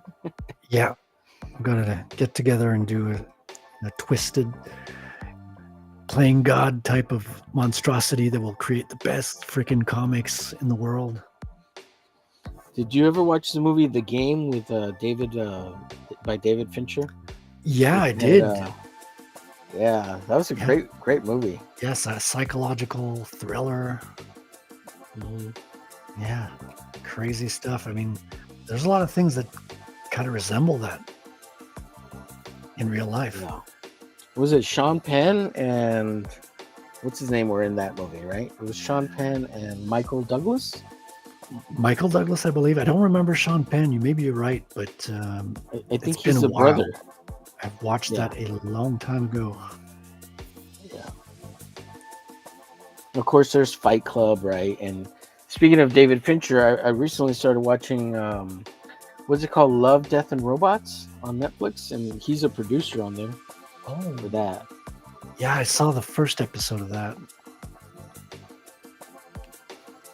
And there's, I read somewhere or saw it on YouTube somewhere that Love, Death, and Robots kind of came out of Heavy Metal, the third movie that they were going to make or something. And so these are kind of some like leftover vestiges of stories and cartoons that that are related to that.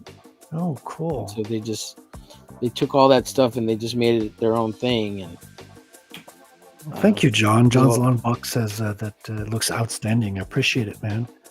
Check out the website, ratelcomic.com, and let me know what you think. Hell yeah. Coming out this year, 2025, because I got to have my first comic out before I turn 50 next year. Oh, wow. Well, that's a good goal. Hell yeah. Yeah. It's almost done. I mean, the first issue. I'm looking forward to get it into people's hands, and I'm excited to write the second issue more than anything else, honestly. I've been reading books on writing, trying to, master the basics and just give people a good storytelling. Yeah, well, that's all you can hope for, right? A good story will find the right readers and find the right audience. And do all the work for you. Yeah, so before I even consider putting my book out, my goal on YouTube is to at least hit 1,000 subscribers before I do that. And that might not be the best goal, but you want to hit them individually in the back of the head, or how are you planning on hitting them? Right. Get in the basement. No. I want to have 1,000 subscribers. Well, you're well on your way, man. I'm quite impressed on your socials. Like, you've given me a good series of tips on how to improve my channel. Well, you're the computer guy, aren't you? I was going to ask you, what are the tips, the secrets on the back end? I'm good with websites. I'm just recently getting into YouTube, so I haven't did any deep dive into that. I'm good at making websites known. So I have a website called The Character Creator. That one got a lot of views back in the day. I was able to pay my rent for that for a couple of years with just the website and the ads and stuff. So I can make websites. I'm good at that. I'm also very good with vector graphics on the web, which turns out is a super useful skill to have for doing word balloons. All the word balloons are done in vector graphics. Usually it's done in Adobe Illustrator. But I'm a open source guy, so I do it in Inkscape. I want to do tutorials. That's another thing I want to do in YouTube. Some of my most successful videos are just simple tutorials on Inkscape, which is an alternative to Illustrator, because I don't believe you should be paying rent on software. I think that's that's ridiculous. That's egregious. I agree with you. So I'm doing all my lettering in Inkscape, and I want to be putting out tutorials to help other indie authors come up and do their own lettering using Inkscape and not have to pay outstanding amounts with Illustrator, if they want to do their own lettering, of course. Yeah, I do my own lettering. I use Adobe Illustrator to do it, but I have an old version of Adobe Illustrator. I do not pay any subscription. I think it's ridiculous. Yeah, for sure. I mean, I'm running on a Mac because it's Unix based also, so I have. But most of the time I would usually be on a Linux machine, so I'd buy an old Lenovo, whatever, put Linux on there, and then I get all my open source software on that. But on a Mac, the same open source software works as well. So I've got like GIMP for that stuff. For the coloring, I use what's it called? Krita. So Krita is it's pretty, Dell uses Krita. Dell uses Krita. It's a good tool. It's also free, open source. I'm not a good colorist yet, but I do want to get better with learning that tool and just learning color basics in comics as well. It's a skill that I'm lacking, as well as writing. So I'm focusing on the writing right now. That's why I hired a colorist, because he can do it way better than I can, and he's also faster than me. So it makes just way more sense. So I can focus on the writing. But I'm going to do like trading cards, and I'm planning on doing the colors myself on the trading cards. So it's smaller, bite-sized tasks that I can do to practice my coloring on there. Yeah, kick ass. Dell says, I like this guy at omerglitch. Yeah, Fred's cool. Yeah, go subscribe to his YouTube channel, man. Thank you. Like Haldir, he's a little bit of a tech guy too. And I dabble in tech. I used to make websites like way back in the 90s, man. And I had a couple of clients, and I still make my own websites. I used to hand code HTML. Dude, my whole site is hand coded. Like, have open up the source and look at you'll see there's no what do you call it? I'm not using anything. Every single HTML element in there I hand wrote. It's crazy. Yeah. That's cool, man. That's cool. Yeah, I'm using a UI, but I am using, for my website, I'm using what's it called? WordPress. Oh yeah. So and I use the shell, and I'm kind of redoing the whole shell because I don't really like the pre-made stuff. And I'm just kind of working within the UI of that. But and I'll go in, and if I need to, I'll look at the code. But I don't need to anymore. It's so, like, I'm surprised like you made your website by hand still, like, because it's just so. It's because I love crazy. It. Yeah. Right, and you have an idea, and you can be very specific to what you want. And the thing is, nobody goes to websites anymore, so that sucks. Well, I mean, you're right in a general way, but look at today. Like, you showed my website a couple of times. Some people will go through it. Like, when I have a campaign, the campaign will be on Fund My Comic. I'll also have a campaign on Geyser, so people won't know this, but Geyser is a Bitcoin fundraiser. So since my character is a Bitcoiner, I'm also targeting is not the right word, but I also want to make the comic book available to Bitcoiners, and they're going to be supporting in Bitcoin. And since Fund My Comic isn't going to do that, Indiegogo, Kickstarter doesn't do that, there's one called Geyser that's going to be specific for Bitcoiners. So, and I've seen on your, like, because I looked up some of your socials and trying to find like your website and all that stuff. You have like it's like a Patreon, but for Bitcoin, is that right? It's not a Patreon. Are you talking about the Nostr? I'm not I think sure. so. You'll have to show me what you mean because there's no Patreon. No, it's not a Patreon, but it's like a Patreon, but they use Bitcoin instead. So And you can there's get like options to features. Zap. So Zap Oh, is maybe that's what it is. Yeah. yeah. Zap is basically a way to send minute amount of Bitcoin. So you can send almost dust, right? There's this whole thing called Nostr, which is like Twitter, except in Twitter you can only send likes. In Nostr you can send zaps. So a zap is kind of if I'm sending you pennies, right? Say, imagine if you're on Twitter, but instead of sending you a like, I could send you a penny. Right, That's like what they it do is. over on TikTok and Twitch. Right, with the like Twitch and TikTok, if you send like a rose, that's a penny or whatever.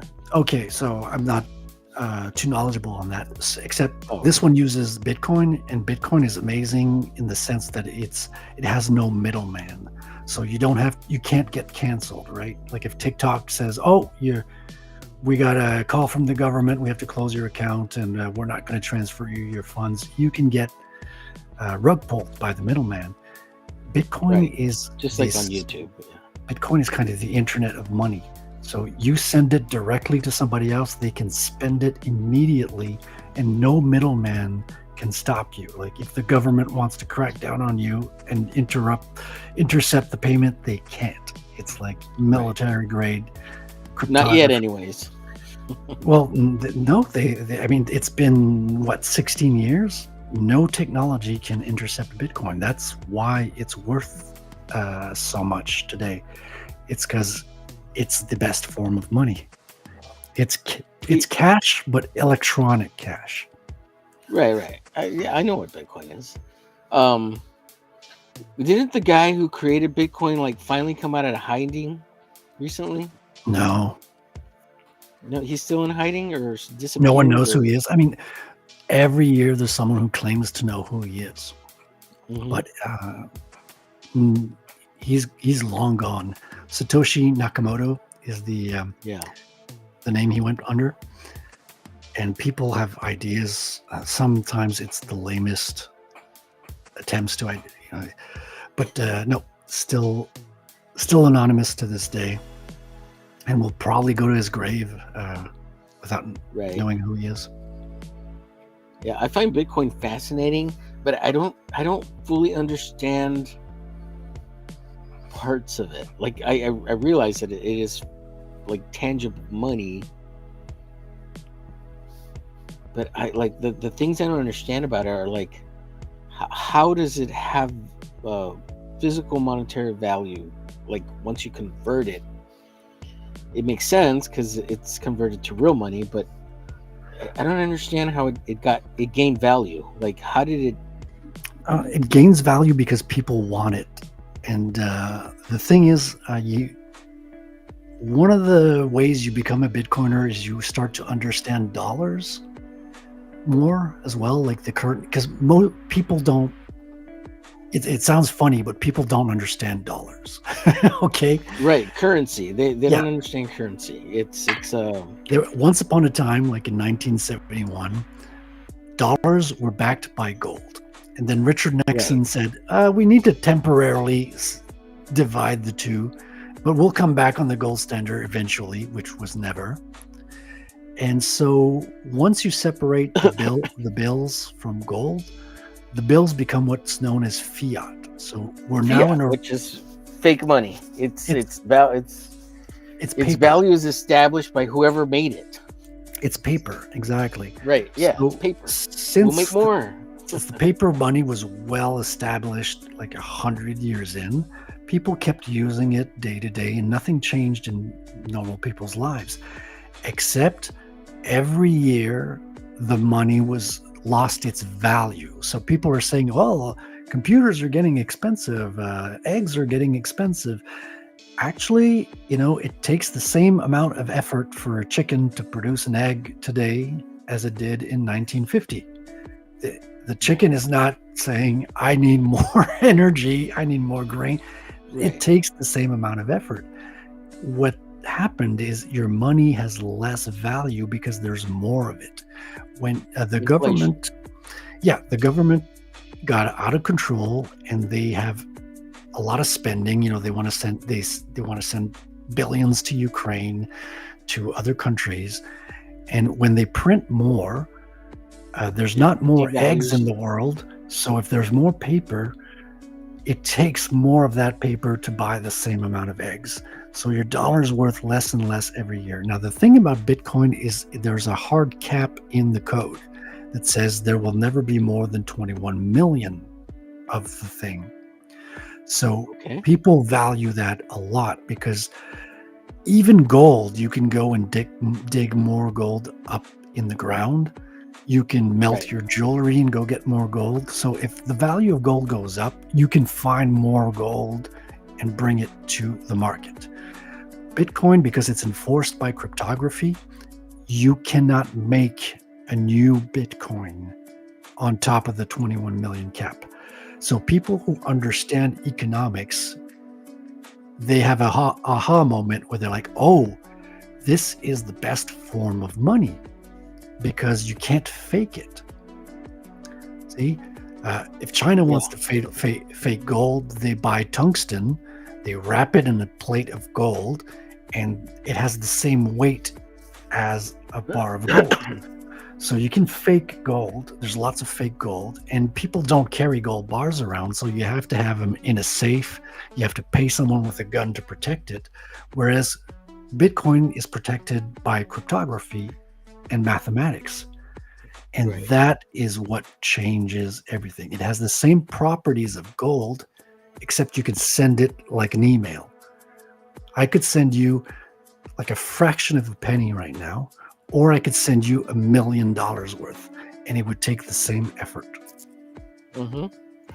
And that's why. Okay, go ahead, do that. I don't mind. And people have an aha moment, and they're like, "Oh, I want some of this." Right? Satoshi famously said it might be worth something. So one day, so it might be a good idea to have some. And people have been accumulating it, and true to the prophecy, so to speak, it became a self-fulfilling prophecy. And today, actually, we're at an all-time high.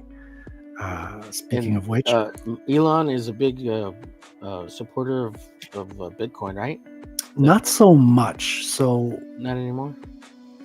Not really. I mean, he offered Tesla cars for Bitcoin for a while, but then he went full in on Dogecoin, which is Doge, yeah, kind of like Bitcoin, except there's an insane amount of it. It doesn't have the rarity that Bitcoin has. So ever since Bitcoin was invented and people saw that exploded in value, people have been chasing the dragon, right? They're like, oh, I want to find the next Bitcoin. And so they're going after scams. So you have VCs who are creating these, sorry for my language here, but it's called a shitcoin because it's a scam. So people are making scams. Like the Haktua girl Bitcoin. Yeah. Exactly. Meme coins and all that. Yeah. So people are saying, oh, this is the next Bitcoin. But the reality is Bitcoin is the next Bitcoin. It's like gold is going to continue to go up in value. People think, oh, it goes down and it's going to be, now it's worthless. I missed the bus. No, it goes up and down year to year. But the tendency is that it keeps going up and up and up because it's the best form of money. It's what we call sound money or hard money. And since there's more and more people that want to secure their wealth, because say you're keeping a large amount of value in dollars. Well, your dollar value can purchase less and less things every year. So it's like having a melting ice cube. So, whereas if you put it into Bitcoin, now your value increases year to year. And you're like, well, I'm not going to spend it. I'm going to save money.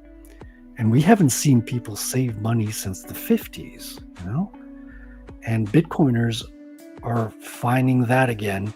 And Bitcoiners are having conversations about having generational wealth that they can pass on to their kids and their grandchildren and all that. Right. So we're going back to a better form of money. And even if Bitcoin fluctuates in value, it's still going up, right? Like it's correct. It's not devaluing.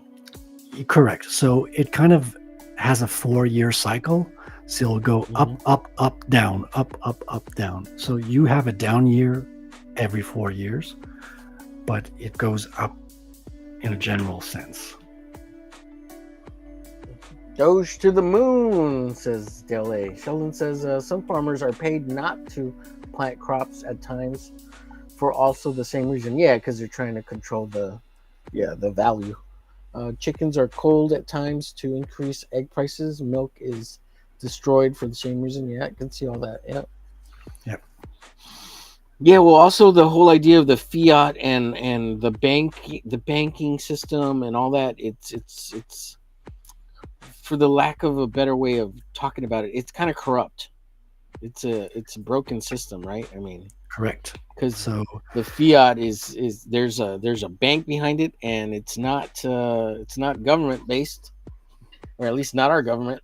No, it's not. It's actually the governments are in cahoots with the bank, right? Because if the banks were by themselves making the money, they would get outlawed.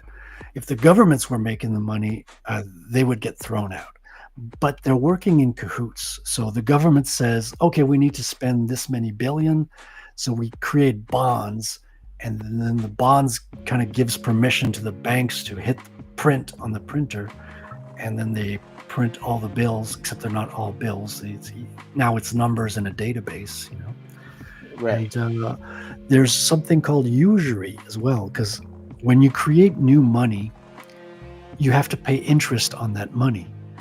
But if I create $10 in existence and I charge you 10%, for example, I created $10, but you owe $11. But there's only $10 in existence.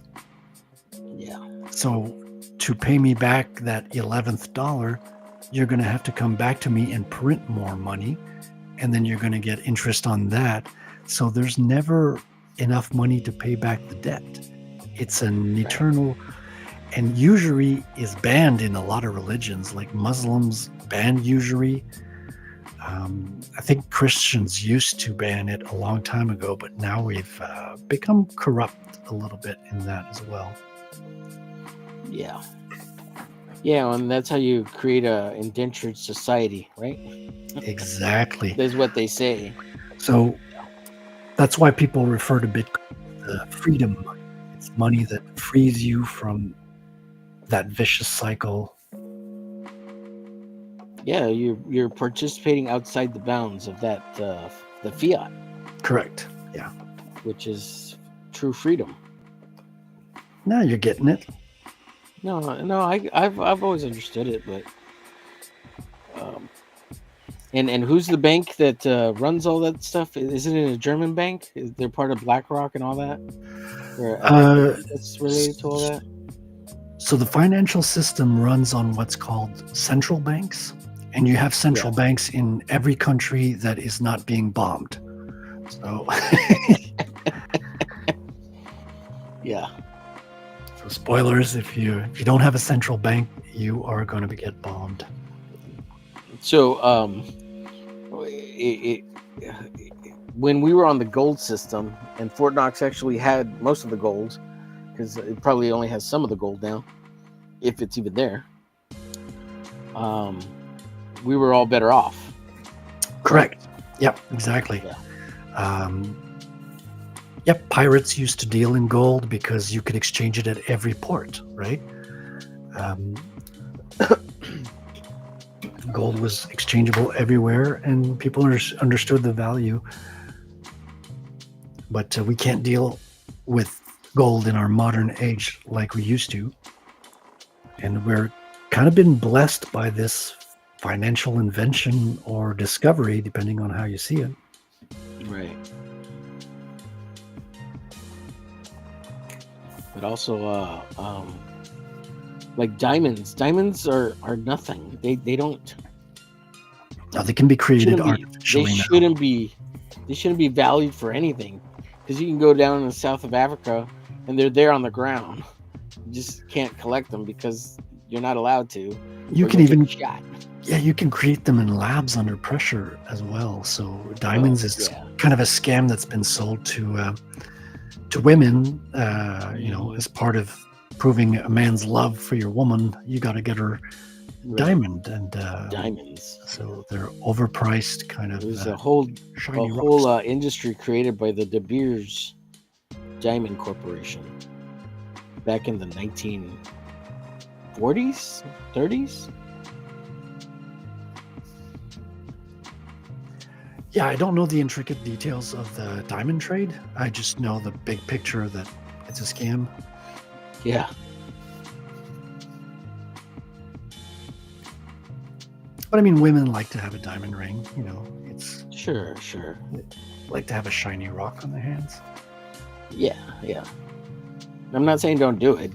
Get your woman whatever she wants. Absolutely. Get yourself some Bitcoin, and you'll be able to afford lots of shiny rocks.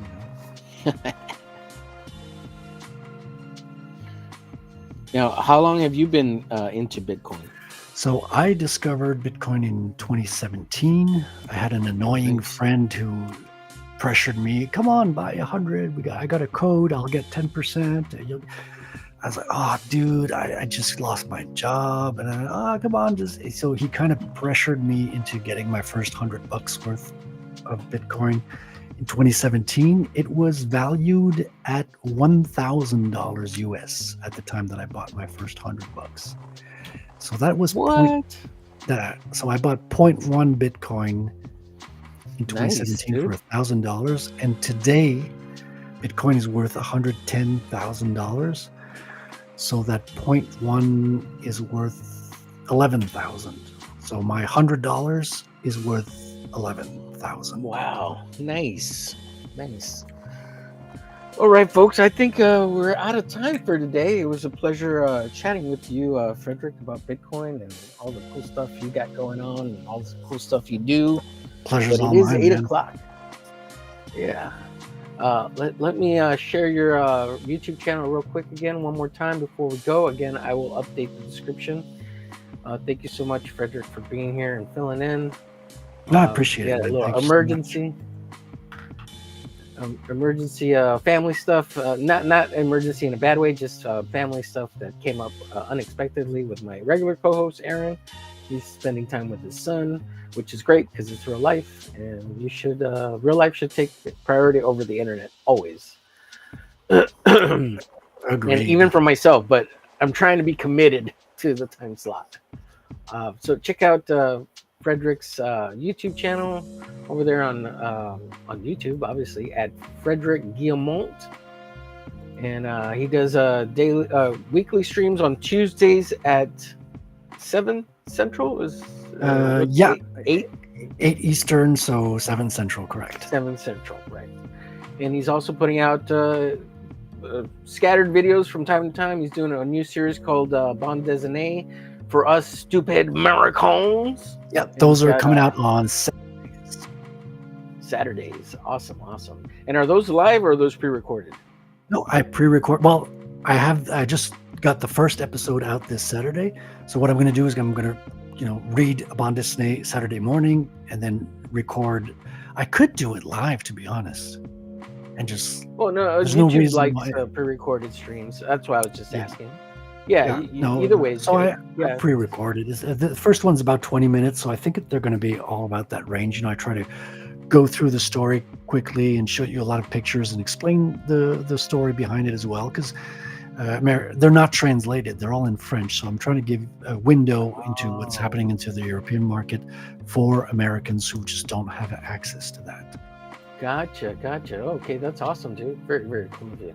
I have a little suggestion for you, Frederic.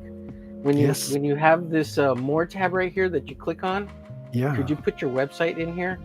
Oh yeah, good idea. I'll do that. Just FYI. No, you got great tips, man. You're keeping me, making me do my homework for the YouTube, and that's helping a lot. So I really appreciate that, Omer. Yeah, you got it, man. It's just so that every time I go to your page, like, what's his website again? Retellcomics.com. Yeah. So. But it's good to have your stuff in there. You can put your Twitter too. And I need to do my homework. I created that like years ago, and I didn't have any direction back in the day. So now I'm more focused, and I need to go back and fill out all that stuff again. Yeah, absolutely. So yeah, just a quick little update on that would be great. Will do, man. Will do. I hope I'm not sounding like a jerk. I'm not trying to. It's just little tips. Not at all. I get where you're coming from. You're like, hey, moron, you got to do your homework, get the stuff up there. And I take it in the helpful, friendly, nudge kind of way. So appreciate that very much. I just want to help everybody if I can. Little things like that sometimes help, you know? Yes. People want to find you and they're like, oh, look, there's a more button. Look, oh, there's his Facebook, there's his YouTube, there's his Twitter, there's his website, there's his grandma's cooking secret address for the best chocolate chip cookies ever, you know? Like, people love to find easy access. People love chocolate chip cookies. I get it. Yeah. So check out rattelcomic.com. That's also Frederic's website, where you can get the latest info on his superhero comic that he's currently in the process of making. You can check the progress.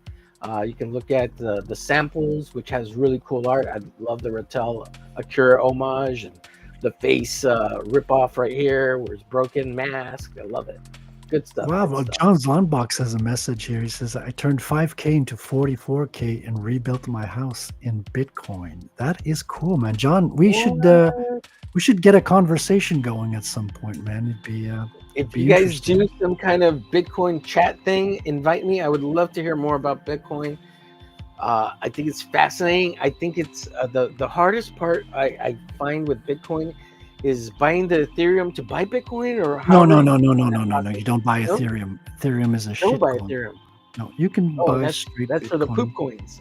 Okay. Exactly. That's correct. Yeah. Oh, okay. Hit me up and I'll give you some pointers, man. It's always a pleasure to point people in the right direction with that stuff. Yeah, and I've done research on it, and it was so daunting and overwhelming that I could never find a clear answer. Oh man, we'll keep the conversation going, and I'll point you in the right directions and help you get started if you want. Yeah, that would be cool, man. That would be very, very cool. Awesome, man. All right, everyone, thank you for being here. We got 23 people watching, 14 on YouTube, 9 on X. Thank you, everybody. We're gonna get out of here, and we'll see you Wednesday. If you tune into the Hump Day Show, that's greatly appreciated. But otherwise, we'll be here on the webs and the YouTubes. Take care, everyone. Have a great day.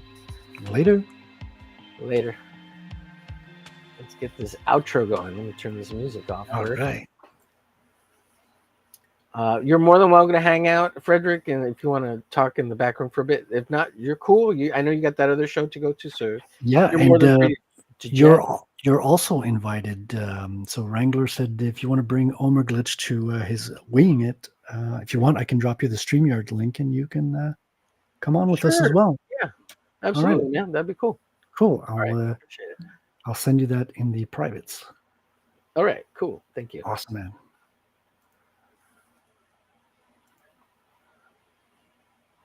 I wanna taste the pain. I think I'm seeing all red. 2 bullets in the gun, 1 shot to the head. I need a blank space. 'Cause everything is a threat, but I never back down. Man, I'd rather be dead. I'm making love to fame. And she look better in bed. And I'ma rock this life till I take my last breath. I wanna make a change. I got 1 life left, so I'm gonna go down swinging. Don't you forget. Everything is so boring.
I'm gonna go down swinging. Look deep within. I get lost in the feeling. I just need a win. I'm gonna find my meaning. I can make a change. I wanna play the game. You wanna sink or swim? I'm gonna go down swinging. Look deep within. I get lost in the feeling. I just need a win. I'm going off. I know it's time to make a change, and I can take the pain. You wanna sink or swim? I'm gonna go down swinging. Look deep within. I get lost in the feeling. I just need a win. I'm gonna find my meaning. I can make a change. I wanna play the game, yeah.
time.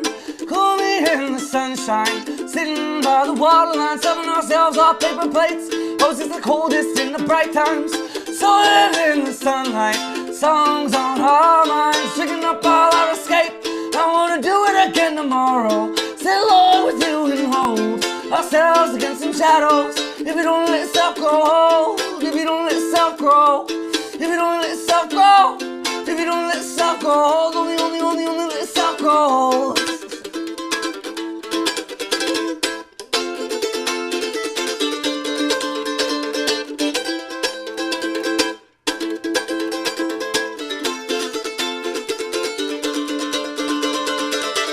There's 1,000 dreary moments I would love to have again, dreaming of all the stolen plans we made, but when we find the time, fighting against our minds, smiling at the thought of escaping our own kind. And I wanna do it again tomorrow.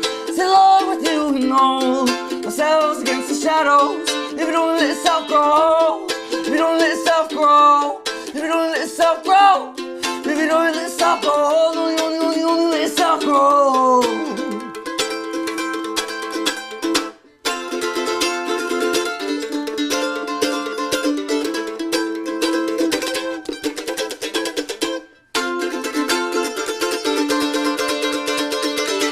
Well, I'll keep every picture, taken, stolen, or drawn. Now write down all the scripture we wrote on my friend long. What will we write tomorrow? What chords can we make sound do? Whose energy will I borrow? When you're out and gone and back to, I wanna do it again tomorrow. Sit alone with you and hold ourselves against some shadows. If you don't let yourself grow, if you don't let yourself grow, only let yourself grow.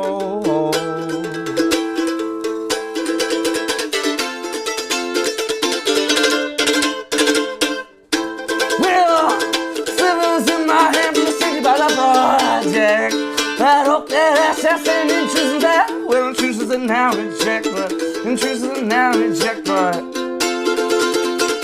I'll keep them around, wearing on my neck. We all kill, we all die, we all truth, but all lie. We can stand, but we fly, but we fly, but we fly. Nah, wanna do it again tomorrow. Sit along with you and hold ourselves against some shadows. If you don't let yourself grow old, if you don't let yourself grow, if you don't let yourself grow, if you don't let yourself grow old, only.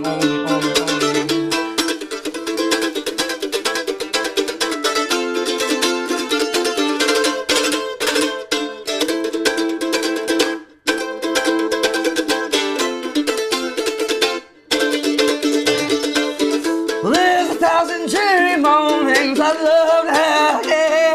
Dreaming of one star and the plans we made, but when we find the time, fighting against our minds, smiling at the thought of escaping our own kind. And I wanna do it again tomorrow. Sit alone with you and hold ourselves against them shadows. If you don't let yourself grow, I wanna do it again tomorrow. Sit along with you and hold ourselves against them shadows. If you don't let yourself grow.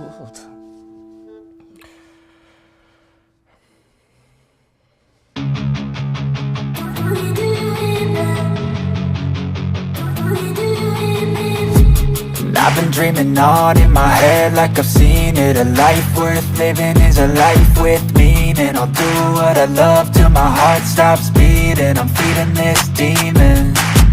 Got a taste, can't erase bitterness in my face. Work a job every day till your dreams fade away. Like a card, never change, play the game that we say. I need a break. Done staying strong, need to move on to be what I want. I'll keep dreaming on. I'm staying strong, need to move on to be what I want. I'll keep dreaming on.